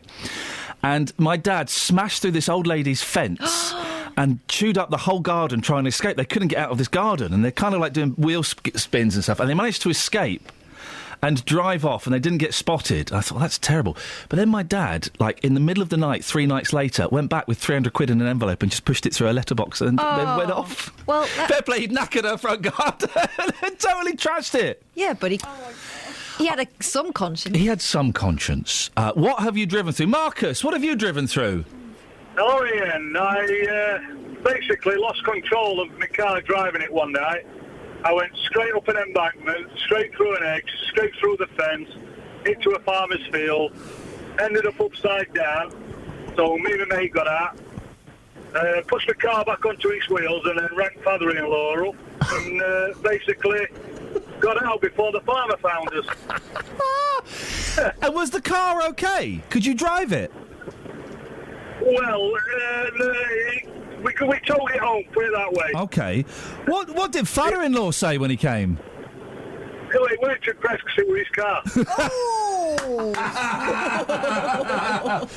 Marcus, how did you lose control so spectacularly? I went round a bend and I was going too fast. So, yeah. And did you ever speak to... Did you do what my dad did and slip a few quid through his letterbox? I didn't know. I just took off before he found me. Marcus, good lad. Thank you very much indeed. Naughty lad, of course. Oh, blimey. 084... OK, this is what we can do. 08459 455 555. What have you driven through? What scenes have you run away from? Where have you scarpered from? Where have you legged it from? My dad and my youngest daughter are now known in our household as the Wet Bandits. Oh, oh flipping heck. I think I know why. I hope I know why. Because he took her in a bookshop. Yeah. And she was very comfortable. And she forgot she needed to go to the loo. Oh, it's easily so she done. went to the loo. You get warm and you're comfy, you just relax. She went to the loo and it was in the children's section. I said, Dad, why don't you just own up and say, I'm sure it happens all the time. Yeah. He said, no, we just legged it. I say legged it. She was squelching in her shoes. Oh, God, was it 1 or 2? A 1. OK, I was a 1. He reckons that somewhere in that bookshop, they've got to be careful, because somewhere in that bookshop there is a photo behind a counter. Have you seen this pair? 08459 455 555. It's a long shot. What have you run away from? Across beds, hearts and bucks. This is Iain Lee. BBC Three Counties Radio. Now, a Buckinghamshire woman says she was forced to call the police to restrain her husband despite asking for help managing his dementia. June Stratford-Williams contacted the Milton Keynes Community Dementia Service when her husband Nick became confused and uncooperative. She was left to cope with his increasingly difficult behaviour for weeks. Well, June is on the line now. Morning, June. Good morning, Ian. Tell us what happened, because I've not spoken to you before, but I know that you and Nick have been in and spoken to my colleague Justin. That's right. So what happened? What was going on with Nick? Well, my husband suffers with dementia, and as part of the dementia, he will have episodes where he gets a little confused and he needs some support. On the 7th of November, the level of confusion he was experiencing was far in excess of what I'd ever seen before. It was a little bit concerning because I wasn't able to talk him out of his episode. And when I went to our Alzheimer's group on the Friday morning, I spoke to Dee Cope, our dementia support worker, and said, there's something wrong, I need some help. So Dee phoned the community dementia team at the council and said, look, this couple now needs support, they need an assessment, and June needs to be put on the at-risk list. So that afternoon, about 3:20, Joe Aspinall called me from the community dementia team to say that she'd received the call from Dee and that we would be discussed on Monday the 10th, so an assessment of need would be done and we would receive our support that we required. Jude, let's just not mention any more names, just because those people aren't here. I know it's fine, but just because they're not here, it's not particularly fair. So you kind of assumed that you were being fast-tracked through to get extra help? Yeah, I waited on Monday the 10th for a call. I'd explained to them I'd be out in the morning, so could they please call me in the afternoon? So I waited for the call, and I waited, and 5 o'clock came, 6 o'clock came in the afternoon, and I'd heard nothing, absolutely nothing. And how long did this drag on for? Well, the next week I'd heard nothing. And Nick's condition was getting worse? Well, it was just, bless him, he was just in and out of normal condition. You know, I was trying to manage, trying to distract him, keep him busy, keep him active. But of course there was something going on. I needed some help. And this all kind of got worse. Was it last Wednesday? What happened on Wednesday? Well, on the Wednesday, Nick's episode, as I call them, was what I would suggest was extreme. He was pacing around the house. He was shouting to get out. The force of his pacing was intense. He needed to pace really fast. Very out of character. So I phoned our dementia support worker and said, look, I need you to call somebody to help me. I do need some help today. Can you come round and can you get me some backup, please? So what happened was Dee arrived first, and she said, well, where's your backup? I said, well, it hasn't arrived yet. And then the police came into the property, and they went through to see Nick, and they basically told him to stand still, to stop pushing, to stop moving, and then they pinned him face down on the sofa. Oh, blimey. That must have been very distressing for both of you. Well, he was scared. I mean, Yeah, he was already confused, and now he got two policemen sat on his back. What's the upshot, June? What happened? Did they take him away, or what happened? Well, the police detained him under what's called a Section 136, which means they need to take him to a place of safety. Yeah. Now, because we weren't in the system, because our care plan hadn't been created, they didn't know where to take us. So we ended up going to the Campbell Centre in Milton Keynes, which is like a acute inpatient mental health unit who are not trained to deal with Alzheimer's or dementia patients. And were the police right in pinning him down, do you think, June? Well, I don't think they understood that he wasn't violent. Yeah. He wasn't a danger. He was just extremely confused. And, he needed somebody to talk him out of that. And it turns out he had... Now, was it a bladder infection he had? Well, I was told by the consultant that he was treated for a urinary infection. Yeah. On the discharge, they put it down he was treated for pneumonia. Oh, OK. Right, well, that's good. Because if it was... But my mum's had urinary infections, and it's incredible the effect it has on people's mental state, isn't it? Well, even more when somebody already has Alzheimer's. Oh, yeah, no, it's absolutely... Because it sounds quite, nothing, but it is incredible. It can be very distressing for the person who's got it, and very confusing. What would you like to see happen now, June? Well, this can't happen again. The council dementia team haven't been in touch with me recently. They contacted me on the 16th of December, over a month later, to apologise. They didn't respond to a letter from the Alzheimer's Society saying they were disappointed that the council hadn't done anything. What happened? We've got a statement. They weren't prepared to come on the show. We've got a statement from Lorna Payne. Oh, right, yeah. Divisional Director of CNWL, who managed the Community Dementia Service. Uh-huh. It's really long. It says these services should be seamless and comprehensive. Sometimes things do go wrong, and the purpose of an investigation which they're carrying out will make this not happen again. We will provide an explanation and a plan to Mrs. Stratford-Williams. Have you heard anything yet? Nobody has contacted my phone, letter or email. We hope that... Oh, OK, well, then this makes the next line even more interesting. We hope that Mrs. Stratford-Williams will work with us to help iron problems out for her husband and herself, but also for other people too. We are sorry for the problems they've experienced. We will get to the bottom of this. So you're aware of Lorna Payne, are you? But she's not been in touch? No, I've not. Nobody's spoken to me. Nobody. They know my number. They know I'm at the Campbell Centre, and they've not visited, they've not phoned, they've not emailed.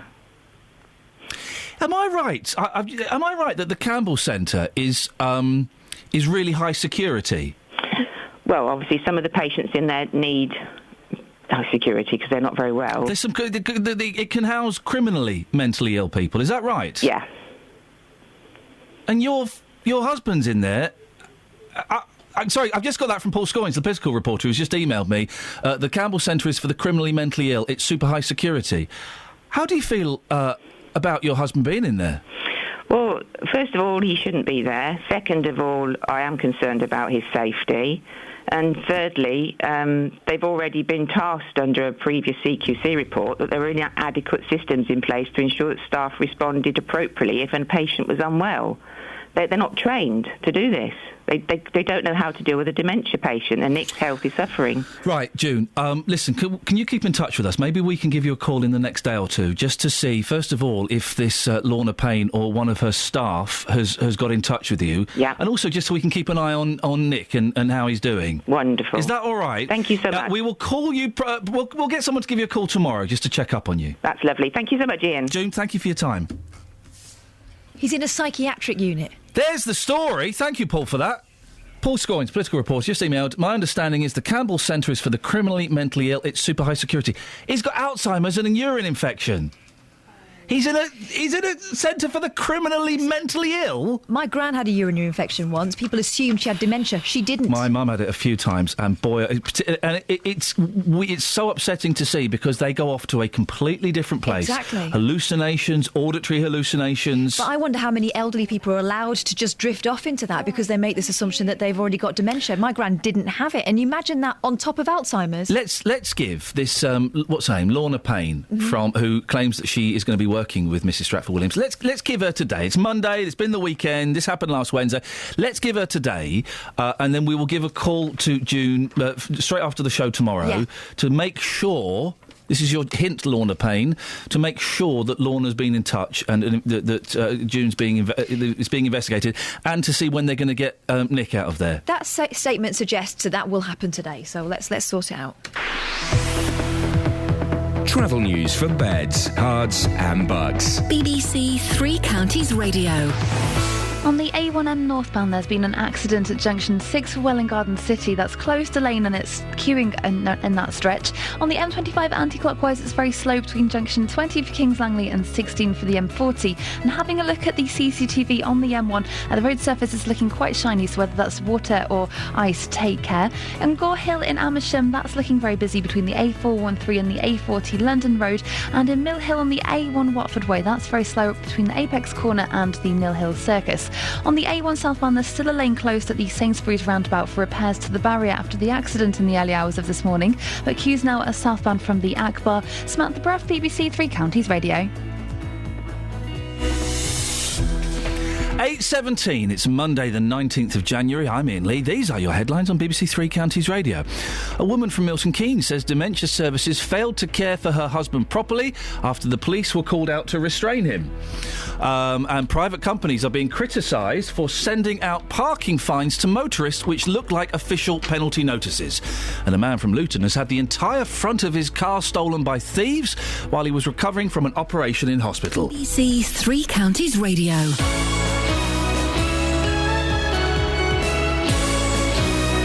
Jonathan! Morning, boss. You're right. You've gone for the same look as me today. Look, I've gone for a double T-shirt. Hang on a minute.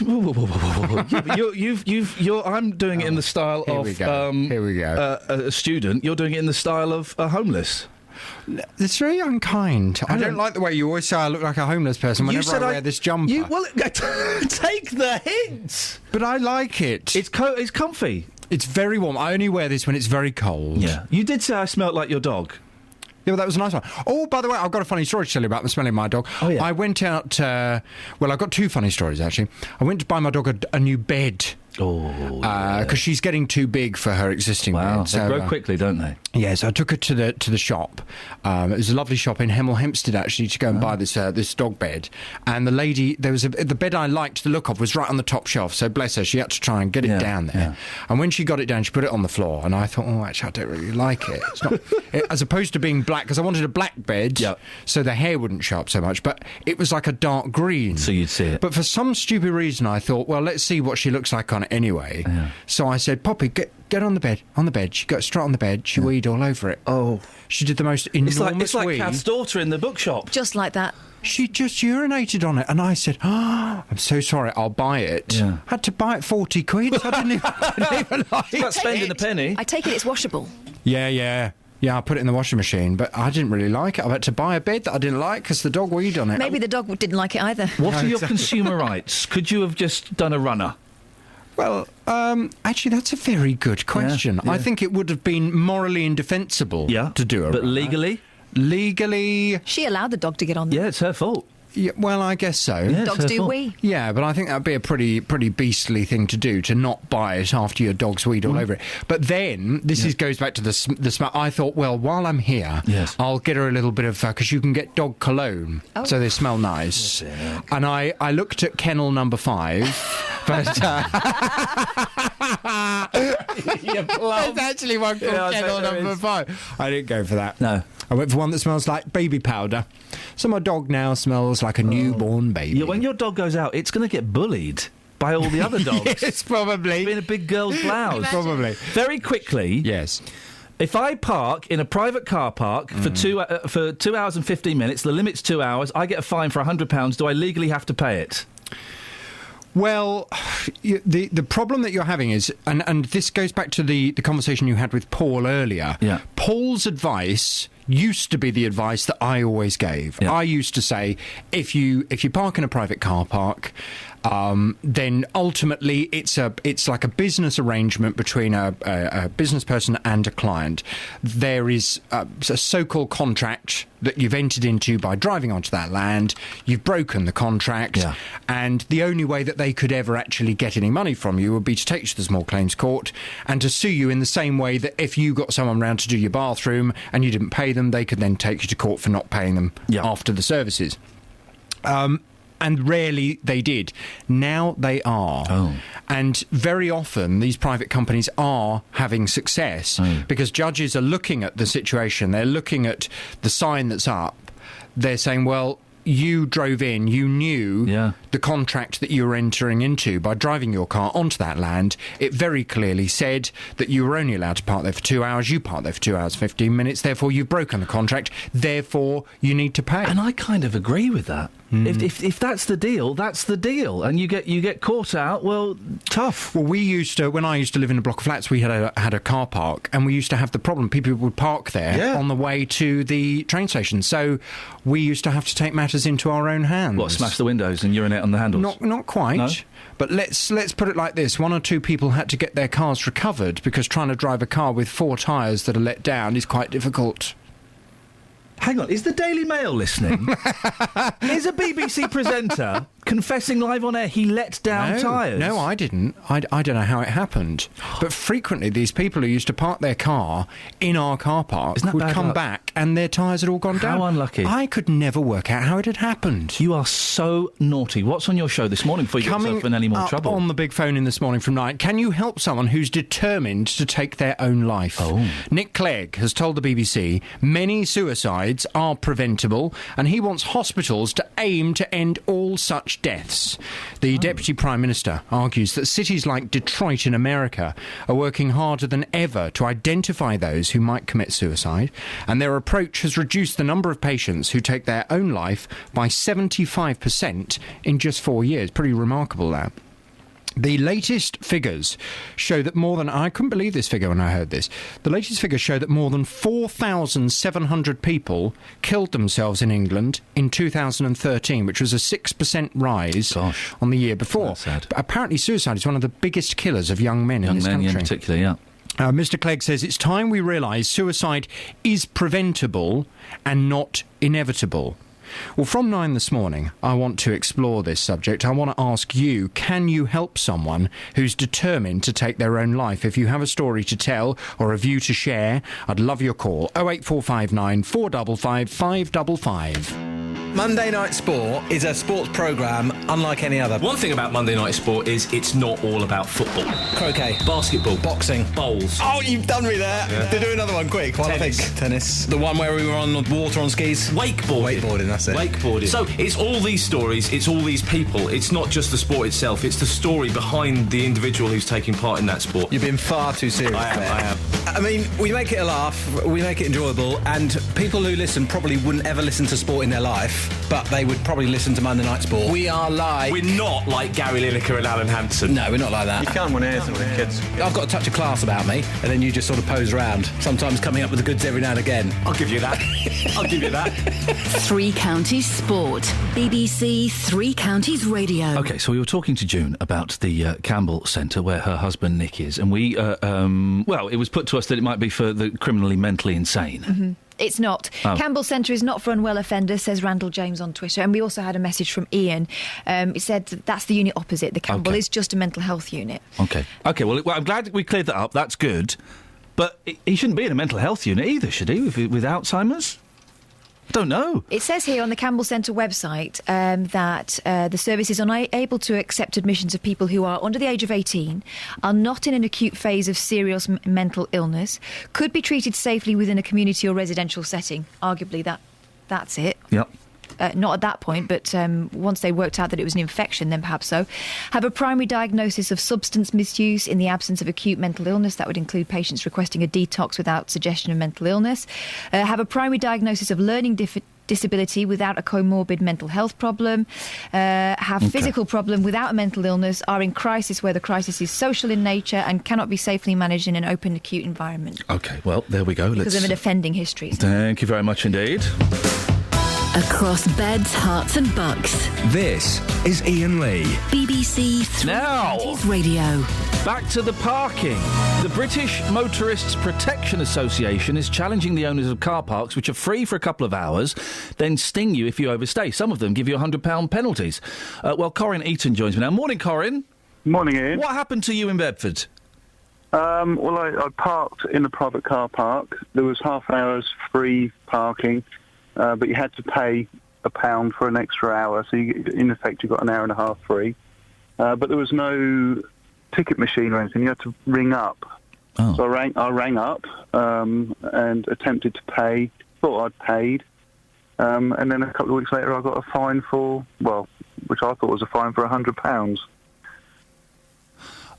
OK, so what did you do?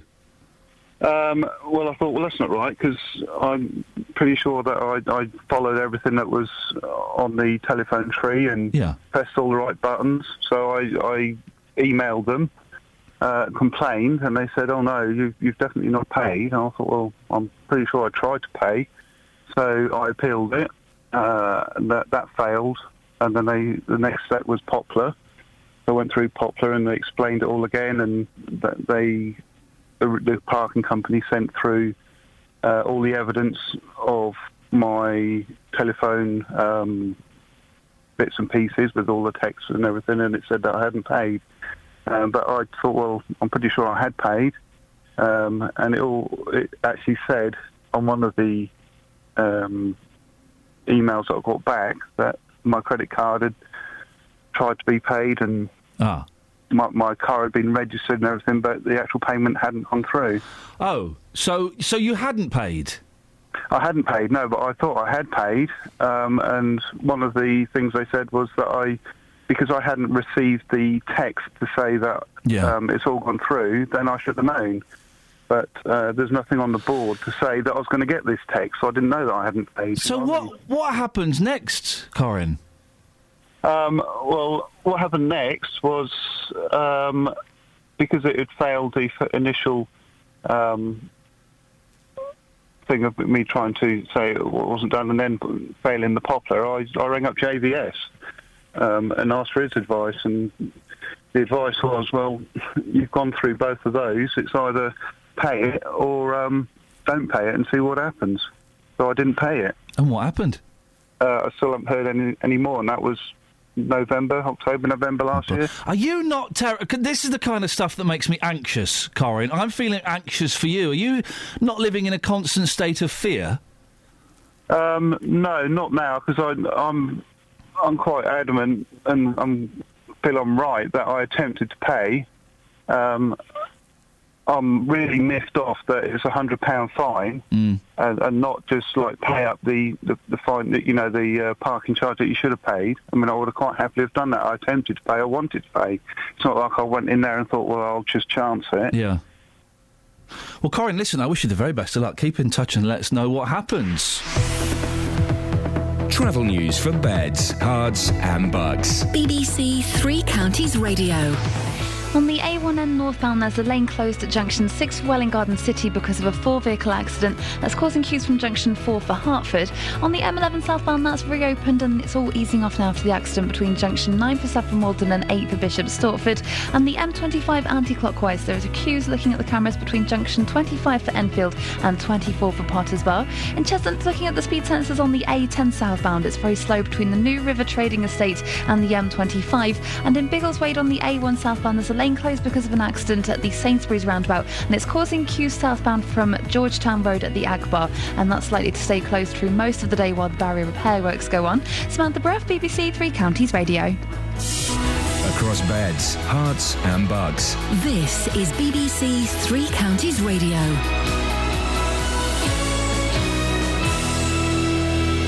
It's 8:30. I'm Lee Agnew. The headlines: a woman from Milton Keynes is demanding an apology over the way her husband, who has early onset dementia, has been treated. June Stratford-Williams says delays in his care meant she was forced to call the police to restrain him. Police are appealing for help to catch a man who sexually assaulted a woman in Newport Pagnell on Friday evening. The 34-year-old woman was attacked in Cross Street at about 9:30. And private companies are being criticised for sending out parking fines to motorists which look like official penalty notices. But the British Parking Association says rules are needed to stop inconsiderate parking. The weather will be dry today with sunny spells, top temperatures around 4 degrees Celsius, that's 39 degrees Fahrenheit. Three Counties Sports. BBC Three Counties Radio. Watford remained 6th in the Championship after a 5-0 win at Charlton. MK Dons moved up to 3rd in League One with a 1-0 victory over Sheffield United. Dons boss Carl Robinson's hoping to strengthen his midfield side before the end of the transfer window. Once you know you can try and compete now we're looking to go and dominate games, and we can be a little bit more forward thinking and a little bit more going for the throat to an extent, and certain games trying to score more goals. So they're little key areas that will allow us to do a little bit more offensively. I still want to bring players in, obviously, in certain areas. Obviously there's a number of midfielders we still need cover, as we showed you today. We still need maybe a wide player, and if we can bring another wide player in, I think we'll be in a very, very strong position. In League 2, Luton Town beat Plymouth while Wycombe drew with Bury. Stevenage moved into the playoff positions after a 2-0 win at York. And manager Graham Wesley says he wants to keep his squad consistent. I'm always looking at my squad and looking to freshen it up and improve it and take it in a positive direction, always looking to do it.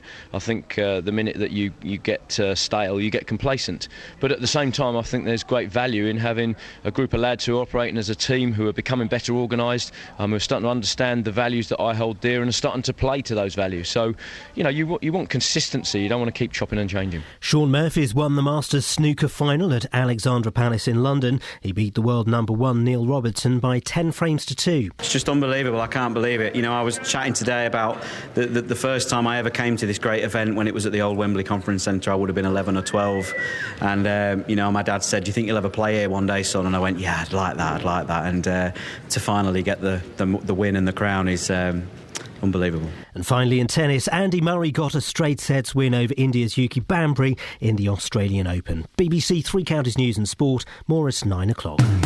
Call 08459 455 555. BBC Three Counties Radio. So, lots to talk about. Parking, although I'm a little bit bored of it, if I'm honest now. But I think we've done parking. So we were asking, what have you been through? What have you driven through? What have you been through? Barriers, fences, rivers. If you've been through a wall, then boy oh boy, you jumped straight to the front of the queue. We're also asking. Oh, we didn't do the email about... Do you ever have an email about being dumped or something? The best ways, worst ways you've been dumped, you've dumped people. The reasons why, yeah. This one here from Stephen Luton. I dumped a girl for liking the band Heart. Unacceptable, says Steve of Luton. It is unacceptable behaviour. I used to quite like Heart. No, well, then we're through, I'm afraid. It was the lace and the perm. 08459 455 555. And do mums with big bums have brainier children? Where's Daly? Daly's been quiet this morning. He's been working on the mums with the big bums. And that's my fear. Got loads of texts as well. Let's speak to Mick and then we'll do some texts. Morning, Mick. Good morning. What have you got for us? Right, Ian, you were asking about silly things like when you get locked in car parks. Oh, yeah. Well, this was a long time ago, as I said to your researcher. It's got to be 40 years ago. Not far from where you're sitting now, there used to be the old Whitbread Brewery down at the end of the road where the casino is. Oh, yeah, I know, yeah. Well, I went Christmas shopping about 40 years ago for my missus, and I parked in there, and when I'd come back from the shops, they'd put the barrier down in the car park and lock me in. Oh. But I'm like a mobile plant mechanic, and I don't know what that means. Well, I repair excavators, things like JCBs, all that sort of stuff. Okay, yeah. So I carry all the gear in the back of the van, and I got my grinder out and I cut the barrier off and drove home. Hey, flipping heck, Mick. Yeah, it was a good one, wasn't it? It's a naughty one. I suppose this is in the days before CCTV. Exactly, yeah, because I say it's got to be 40 years ago. Yeah, easy 40 years ago. Blimey. There's no CCTV and no parking meters. Back in the day, Mick, you could get away with anything. Literally murder. 08459 455 555. What have you driven through? And your best and your worst dumpings, please. And by that, I mean of relationships. I don't mean, bodies or anything. Where's that? Robbie. Morning, Robbie. Webby. What? Webby. Oh, flipping it. Hello, Webby. You all right? Morning, mate. You all right? I'm good, thank you very much indeed. What have you got for us? Things what you go through. Yeah, go on. Well, yeah. Well, driving down the road, somebody's hit me on the side of my lorry, gone straight through a sign, demolished the sign, and hit a tree straight on. That stopped me dead. What? So, and you hit a tree? Hit a tree, yeah. Flipping heck, that must have been terrifying. Yeah, just a bit.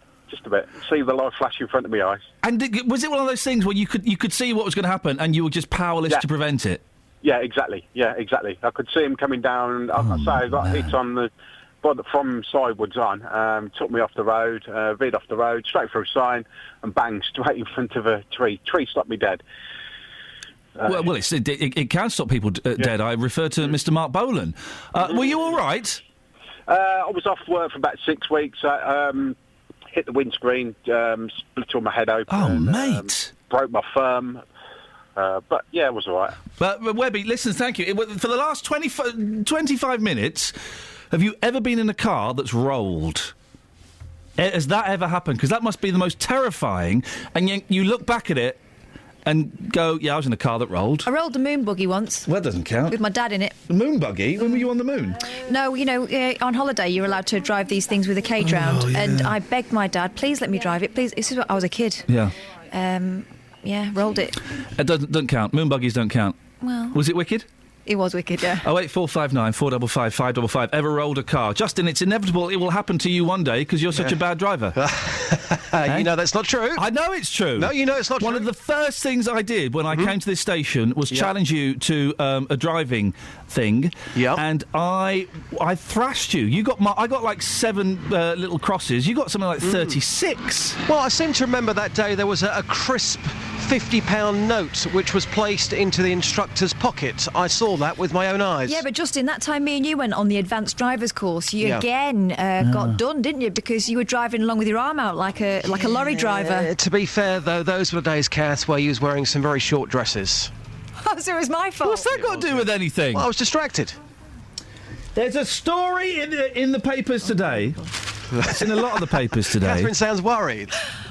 It's just unbelievable that you blame... I mean, that's why you were acting casual, is it? Yeah, You're showing off. Yeah, I was showing off, yeah. That's what blokes do, come on. Now, there's a story in some of the papers, it's on the front page of the Telegraph, that if women have big bums, then their kids will be brainy. It's to do with the fat and what the fat does to the baby as it's growing, all of this nonsense. Kim Kardashian's kid must be a genius. Oh, I love her bum so much. It's amazing, isn't it? Why the silence? I'm just literally speechless. Do you not agree? I prefer J-Lo's. Okay. Which is delightful. You've taken it to the streets, Justin. Yeah, you were slightly worried about this one earlier I was concerned for you, mate, yeah. Yeah, because going up to ladies saying, hi, you've got a large bum, have you got a clever child, is quite dangerous on the tense streets of Beds, Herts and Bucks. So I've done this in a slightly different way. Oh. So I approached... You bottled it slightly? No. I approached shapely ladies and asked them about their children.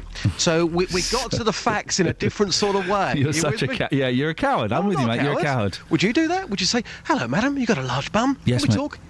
Yeah, that's how I've met most of my girlfriends, yes. OK, so I've taken this one to the streets. Is it true that ladies who have larger backsides have brainy children? Ian, here's what happened.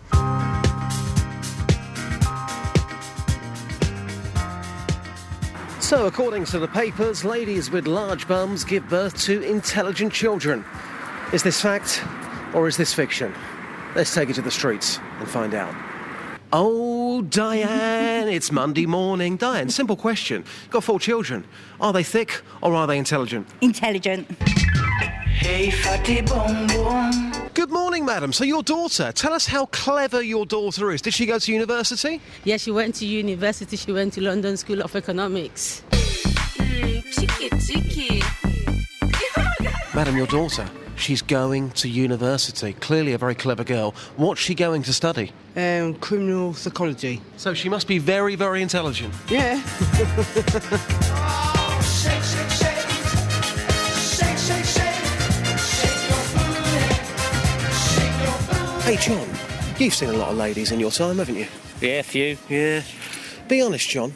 Would you say that the ladies that have got bigger backsides give birth to more intelligent children? Yes. Thanks for your time. Lovely fluorescent jacket, madam. I know, I'm on my way home from night shift. I'm liking that vibe. How many kids have you got? 3. How old are they? 7, 8 and 16. OK, are they all clever? Very clever? Yeah. What are they going to do when they get older? Oldest one wants to be a history teacher. 8-year-old wants to have his own cheesecake shop. And the little one doesn't know. A cheesecake shop?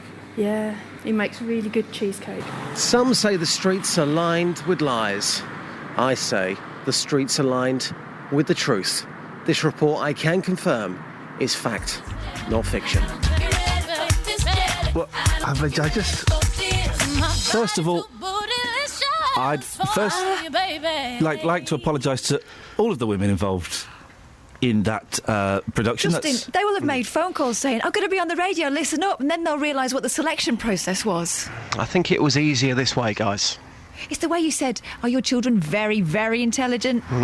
They said yes. And secondly, what an 8-year-old. Wants to start a cheesecake shop. Exactly. That and the is other one brilliant. wants to be a history teacher. Boring. No, but clever.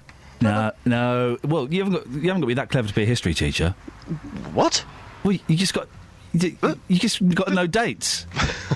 Obvious. Come on. But the cheesecake chef, now that kid's a genius. Exactly, unusual. The streets this morning have proved this study correct. Ladies with shapely figures give birth to more intelligent children. So, University of Pennsylvania, it probably took you about 5 years to do that. We did it in 5 minutes. Dealey, great stuff, mate. Speak to you later. Thank you, boss. Dave's in Hertford. Morning, Dave. Morning, mate. You all right? I'm all right. I need a wee, but I'll survive. What have you got for us? Yeah, basically, you asked for people that have rolled a car. Oh, yeah, go on. Well, I was driving through Cuffley, and my tax disc rolled across my screen. It wasn't in a holder. Yikes. And I basically took all of my attention off driving, put it on trying to retrieve my tax disc, and I veered off to the left, hit a tree, smack in the middle of my Vauxhall badge, and rolled into a ditch, and ended up on the side. Now, was it terrifying or exciting? Bit of both, really. Yeah. Just wondered where the heck I was going, to be honest. How many times did you roll, Dave? At least about 2.5. Dave, thank you very much. We start the clock at 2.5 rolls. Can anybody beat 2.5 rolls in a car? Thing is, when that's happening, you're wondering how it's going to end and whether it is going to end. It's one of those things where you just have to accept the inevitable. You have to go, do you know what? For the next 5, 10, 20 seconds, there's nothing I can do. This could be the last 20 seconds of my life. Wowzers. There's nothing like... I've been in a few car crashes. I'm not a very good driver. There's nothing like the sound of car-on-car action. It's the most incredible thud, crash, bang. It's a really intense sound. I've only ever bumped. I've never crashed. No. Touch wood, I never hear that sound. Have you touched wood? OK. Oh, in the car, I meant. Oh, no, never. No? Bet you have. Constantly. 08459 455 555 is the telephone We now know number. why you keep crashing. That could potentially do it. April's emailed. I was in a car that rolled. Mum was driving. This is back in the days when rear seatbelts were not the law. Back in the day, kids were allowed. I remember sticking my head out the window like a dog, climbing onto me. I remember climbing onto my dad while he was driving. Waving at truckers. Yeah.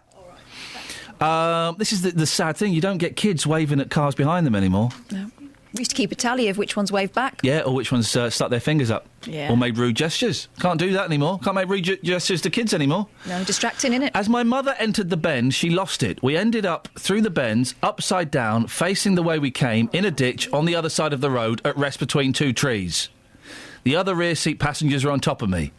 I was the only person in the car without an injury, not even a bruise. You don't say how many rolls you did. 2.5 is the top so far. Can we beat 2.5 rolls in a car? By the way, just so you know, we're not asking you to go out and do this to top the other people. Well... Don't try this at home. You got 15 minutes? But if you already have, make it worth it. 08459 455 555. Let's get the travel. Travel news for beds, cards and bugs. BBC Three Counties Radio. On the A1M northbound, there are still queues because of the accident between junction 6 for Welwyn Garden City. Oh, it's there, and the lane's closed just there. Those queues are from junction 4 for Hertford. On the M1 southbound, it's looking very busy between junction 12 for Flitwick and junction 10 for the Luton Airport Spur Road. And checking the cameras on the M40 towards London, it's very busy from the junction 4 around the High Wycombe Handy Cross roundabout. In Amersham on Gore Hill, that's looking very busy on the speed sensors between the A413 and the A40 London Road. And a bit further afield on the A40 London Road, there are queues around the Thornhill Park and Ride and the Headlington roundabout because of an accident that's happened in the roadworks. In Biggleswade on the A1 southbound, there's still a lane closed at the Sainsbury's roundabout because of an accident, and the barrier repairs are going on, so that's likely to be causing problems all day. And at the moment, the queues are southbound from Georgetown Road at the Agbar. Samantha Burrough, BBC Three Counties Radio. Thank you, Samantha.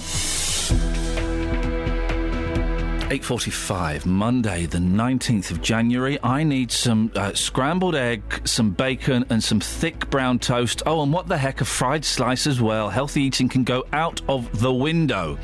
These are your headlines on BBC Three Counties Radio. A woman from Milton Keynes says dementia services failed to care for her husband properly after the police were called out to restrain him. Private companies are being criticised for sending out parking fines to motorists, which look like official penalty notices. And a man from Luton has had the entire front of his car stolen by thieves while he was recovering from an operation in hospital. If you want to see pictures of it, facebook.com/BBC3CR. Let's get the weather. Beds, Herts and Bucks weather. BBC Three Counties Radio. Good morning. It's a chilly morning right the way across all three counties. Temperatures ranging between 0 and 1 at the moment, or even -1 in some parts. So some icy stretches out there, and the Met Office has a yellow weather warning for the ice this morning for parts of Buckinghamshire, but everywhere really is at risk. We'll have some sunny spells, but turning cloudier this afternoon. Maximum temperature a cold 4 Celsius. Overnight, once the sun sets, we're going to get a widespread frost fairly quickly as the temperature in some parts dipping down to -3. Some mist and fog, that's likely to freeze on contact as well, and that's going to stretch into tomorrow morning too. It's going to be quite stubborn. If you have got it, it's not going to clear too quickly. Elsewhere, though, we should get some sunny spells before the cloud arrives, with possibly some wintry showers over higher ground tomorrow afternoon. Temperature tomorrow similar at 4 Celsius, and that's your forecast. Every weekday morning. Good morning. Welcome to the JVS show. I'm Jonathan Vernon Smith. Local opinions. We think it's absolutely shocking that this young man should continue to have to be punished. He hasn't even shown any remorse or said sorry. Well, firstly, I have to disagree. The JVS show. Well, but we're not living in very optimistic times. But it does seem very clear, doesn't it? They're human beings. Some are good people, some are bad. The JVS show on BBC Three Counties Radio.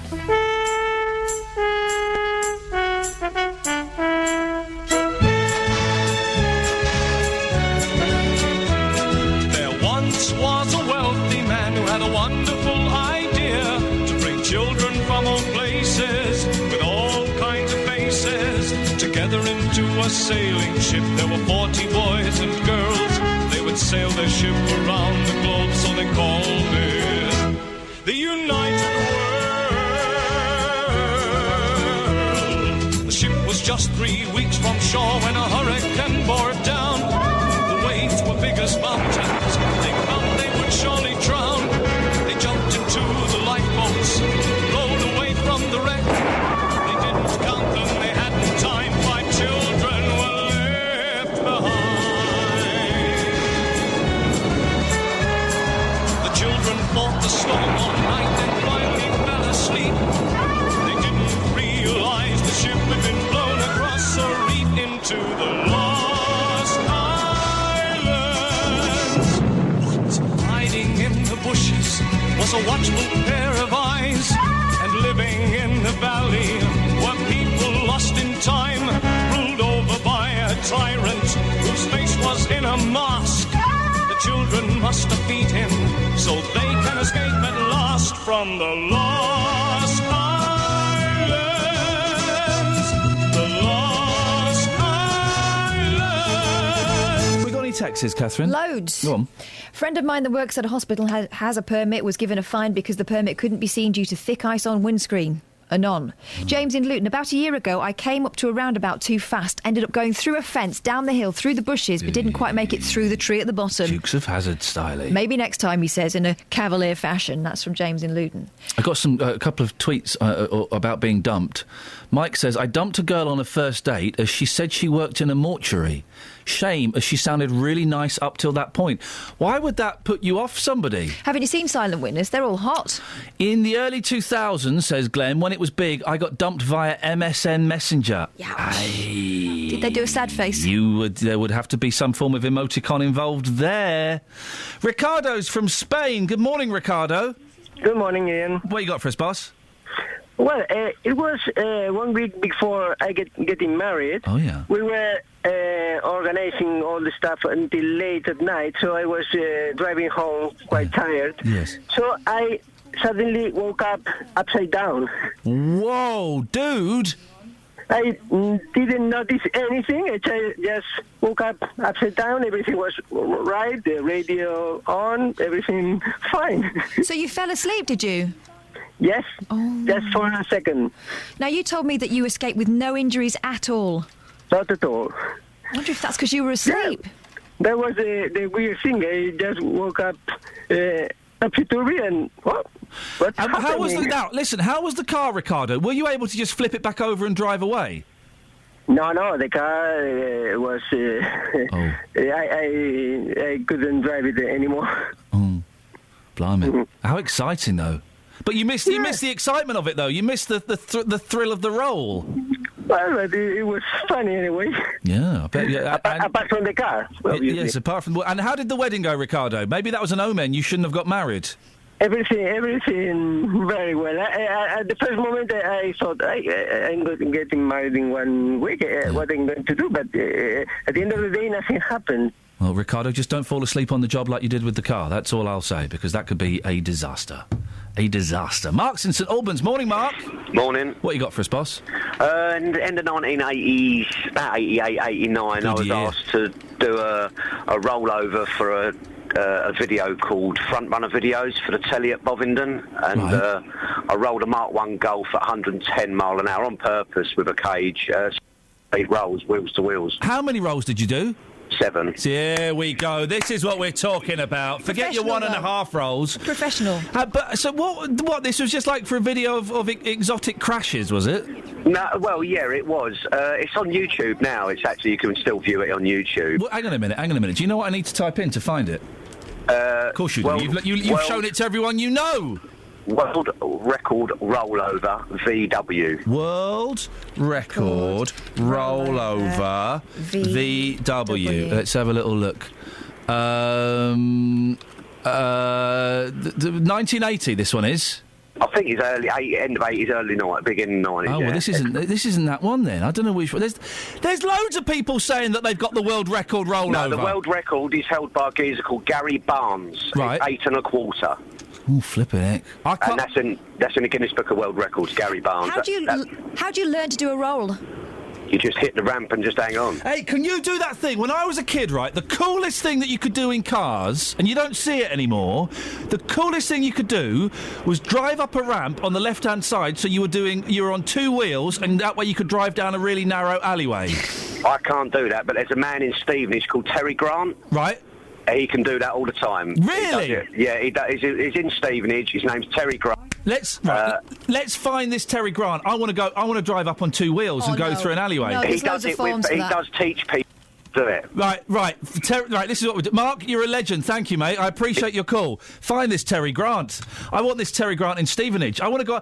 When I was a kid, the coolest thing, and it would happen in Knight Rider, it would happen in Smokey and the Bandit films, it would happen in the Cannonball Run, it would happen on those shows where they just get people doing stunts just to show off. The fella drives along, normally in a Cortina. He drives a ramp on the left-hand side, so it goes up on 2 wheels. He could drive down an alleyway. You know, you told me that you had a vision that you were going to die in a car crash at the age of 42. I'm not 42 until June, so we need to do it before June. Okay. Terry Grant, Stevenage. Find me that man. Terry Grant, stunt driver. Morning, Clive. Morning to you, Ian. What have you got for us, Clive? My middle daughter passed a test on a Saturday, in winter, and then rolled the car on the Monday. Oh, mate. Between Barton Cutting and Lily. Oh, mate. 5 people in the car. The most surreal part of that was having to phone the other parents up saying, nothing to worry about, we're just taking your daughter to hospital. Do you want to meet us there? Flipping. How old was she when this happened? I think 18. Right. I think 18. And the best thing I managed to do after that, via work, was get her to Millbrook Testing Ground on the skid pan. Oh, fantastic. Was she all right? Was everyone all right? No, there was one young lady that had to think about a dozen stitches in her head. Oh, man, but the driver behind said that she wasn't doing anything stupid. It was just a sweeping left-hand bend, icy conditions like it is now at night time, and she went straight, but the road didn't. The road went left. And when you found out, Clive, did you get a phone call? Did the coppers come round? How did you find out? No, we had a phone call. Now, I can't remember if it was the police or not, in all fairness, but when I got to the road, there was police, ambulance, etc. The road was very slippy. So when you got that phone call and when you turned up to the scene of the accident, that's your little girl. The pit of your stomach must have felt awful. Yeah, no, it's not a nice feeling. No, mate, I hope I never have to go through that. That must have been terrible. But she's all right, is she? She still suffers, actually, with her neck. But, really? It's a long time ago, about 12 years ago now. Blimey. But, it's just an experience. And, 3 days after passing the test, you don't get taught how to drive in winter conditions. No, you don't. And that's the key thing. And there are so many people, even experienced drivers, who don't know how to drive in ice or snow. I've seen them. They're terrible. They're revving their engines. It's awful. Yeah. Clive, listen, luckily... sorry, she's injured, but luckily she is alive. That's the main thing. Blimey. Have you got Terry Grant?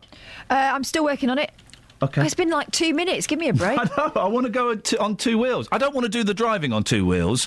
I'm quite happy for him to do the driving. Right. But I want to be in the car. But we have to drive down an alleyway. Well, by the way, don't tell any of the suits upstairs, because those squares will start laying bricks from their bottoms. OK, so don't mention it on air. No, it's not actually going to happen. It's totally going to happen, and we won't do it. I'll do it in my spare time, and that way they can't stick their beaks in. Oh, I think they probably can.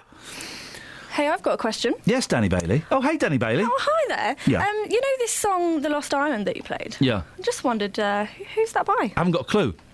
You really don't? I literally don't have a clue. Why? Who's asking? Me. Oh, it's the theme tune to a programme called The Lost Island. Oh, wow. It's a good song, isn't it? Makes sense. Yeah, it's good. It's a good song.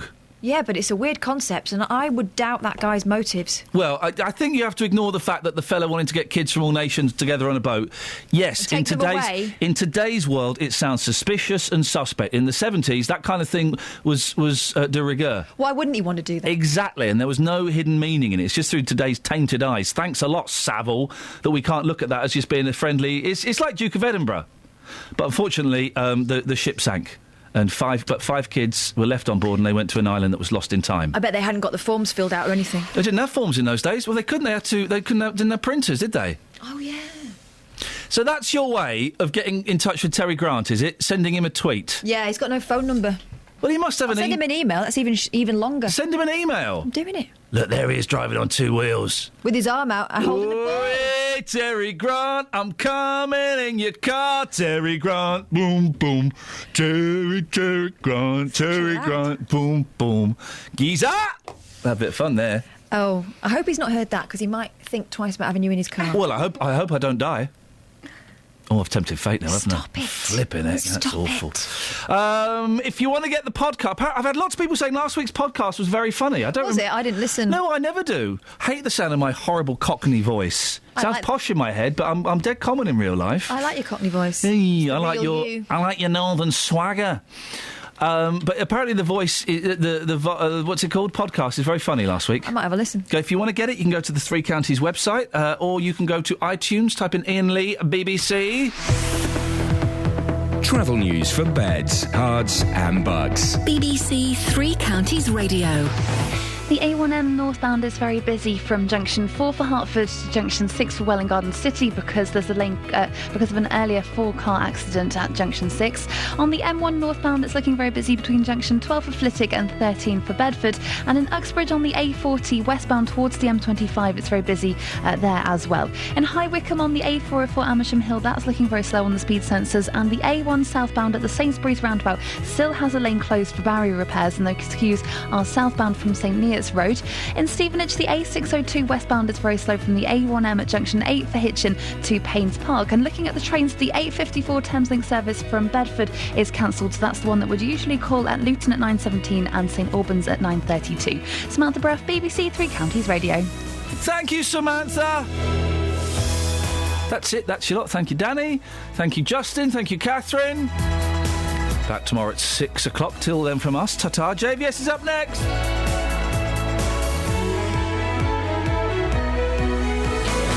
Local and vocal across Beds, Herts and Bucks. This is BBC Three Counties Radio. Thank you, Ian. Good morning. Welcome to the JVS show. I'm Jonathan Vernon Smith. It's Monday, it's 9 o'clock, and on today's big phone-in, can you help someone who's determined to